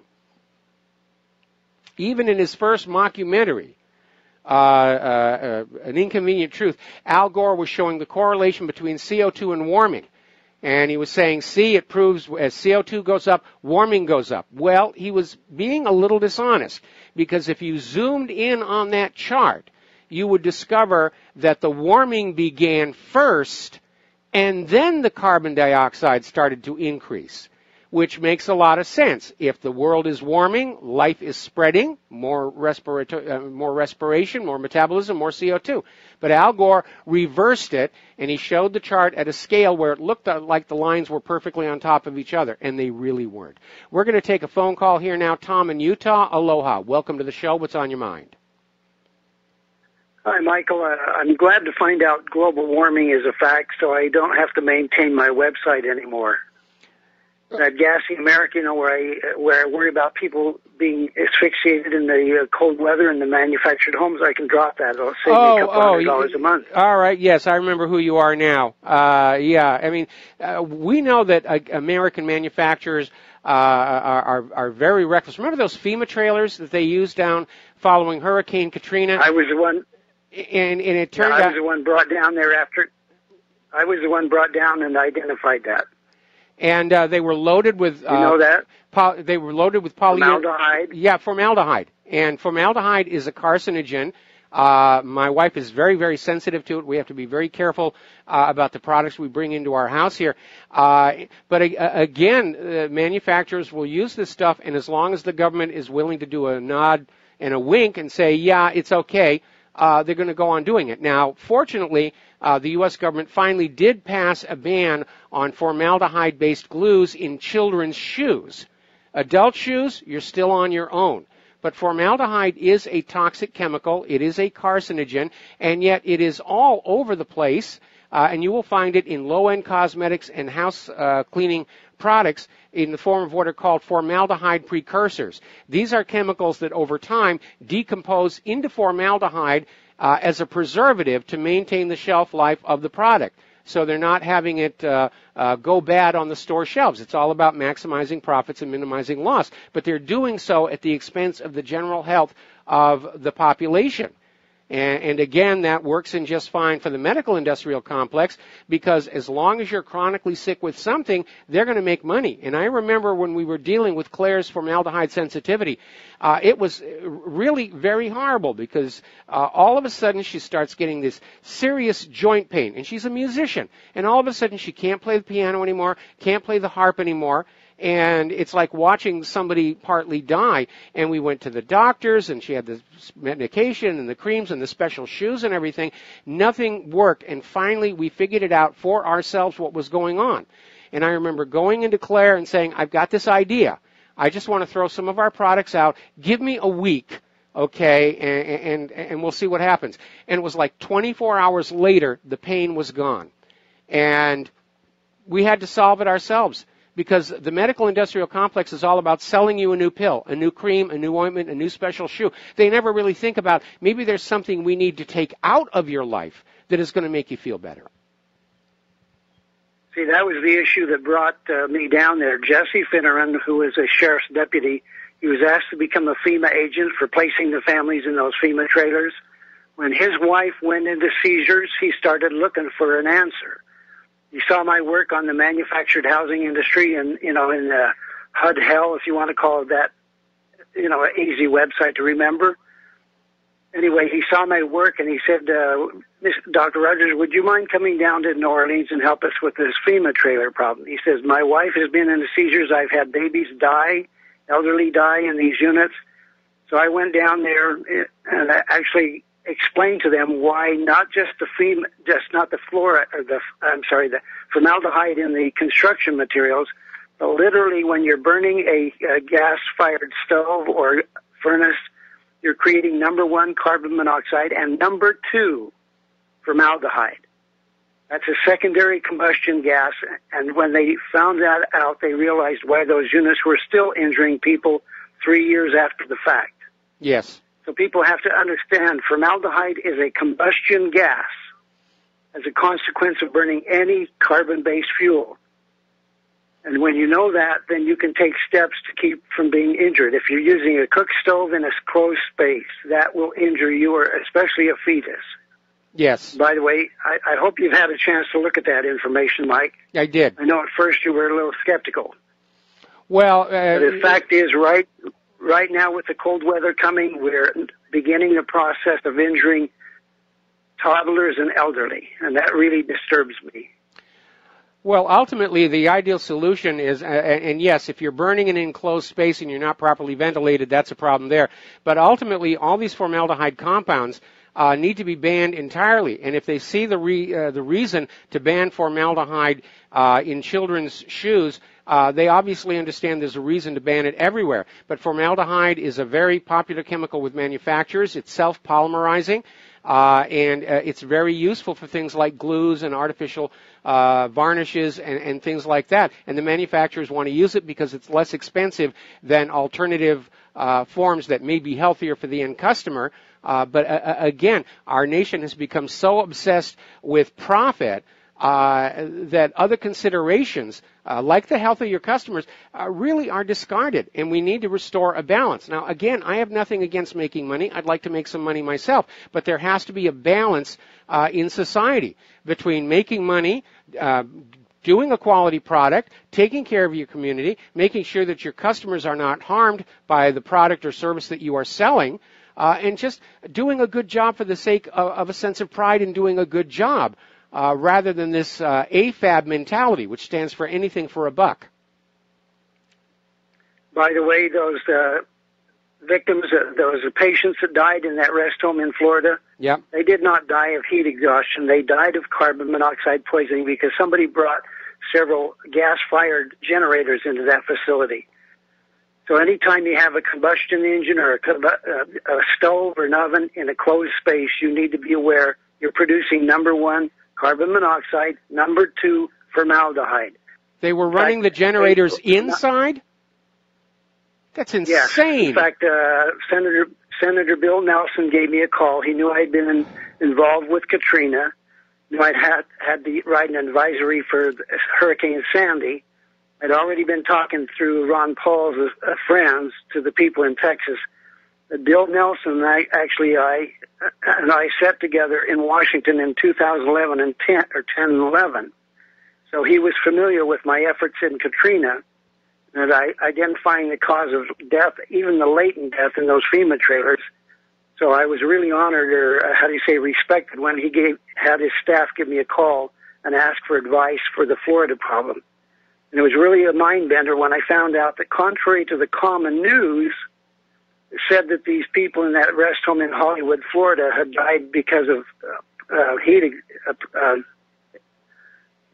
I'm looking for the right word. Heat exhaustion? Heat exhaustion, but in fact, when I found out they'd been operating a generator, they were trying to operate CPAP machines and different equipment in there. Yeah, I understand that, but if they had the generator inside the rooms with those people, I mean, this is what you get from the dumbing down of America. We have adults going around right now who have never been taught that you don't run an internal combustion engine in an enclosed space. I'm absolutely shocked to find that even happened. The other factor is they put their trust in the carbon monoxide alarms. Did you know that a carbon monoxide alarm, the commercial alarms, do not sound until you exceed four I know. times the OSHA limit? I know. They're not very good. Tom, I got to let you go. We got to take a break for commercials. We'll be back with the last segment of our program after these few words.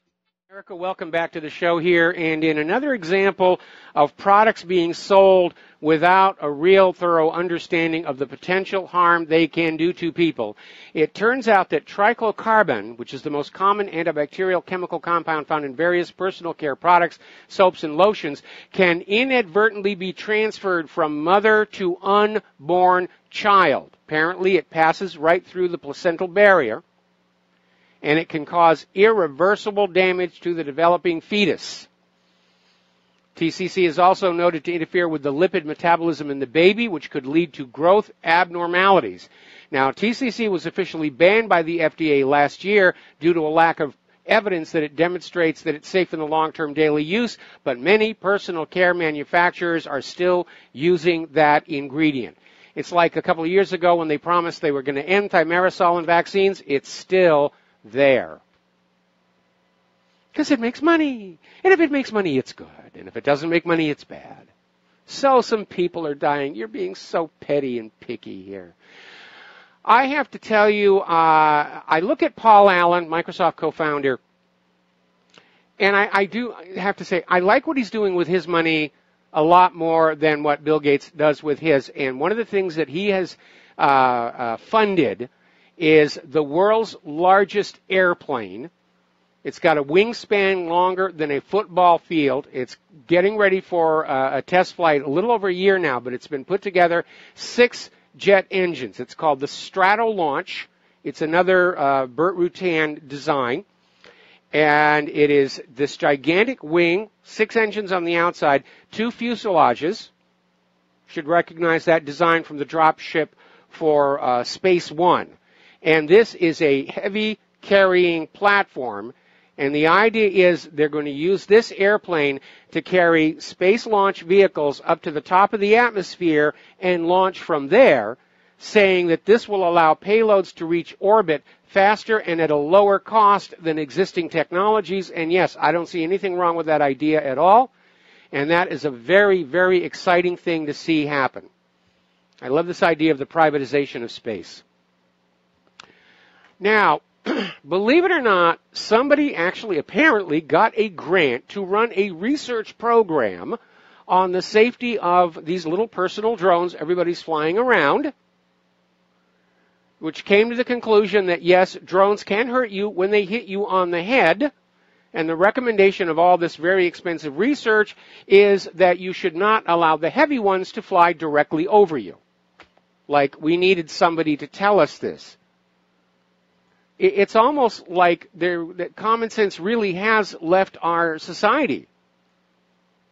Like this story about how this nursing home was running a generator to keep all the machinery running. That's a good thing to do, but you put it outdoors and you run an extension cord. Or you have a proper exhaust tube to take the exhaust outside. Running it inside the building and then hoping that the carbon monoxide alarms were going to keep you safe. No, that wasn't going to work because, as our caller pointed on out, very often those carbon monoxide alarms, they don't go off until you're already over lethal levels. People have got to stop relying on the government and the corporations to take care of you. You got to think for yourselves, people. We need to bring back common sense. There's the music. Time for me to get out of here and get something useful done with the rest of the day. Stay tuned for John Stedmiller. He's got lots of interesting things to share with you. Please share what you learn here with everybody that you know. We'll be back tomorrow here on Republic Broadcasting. Aloha, America.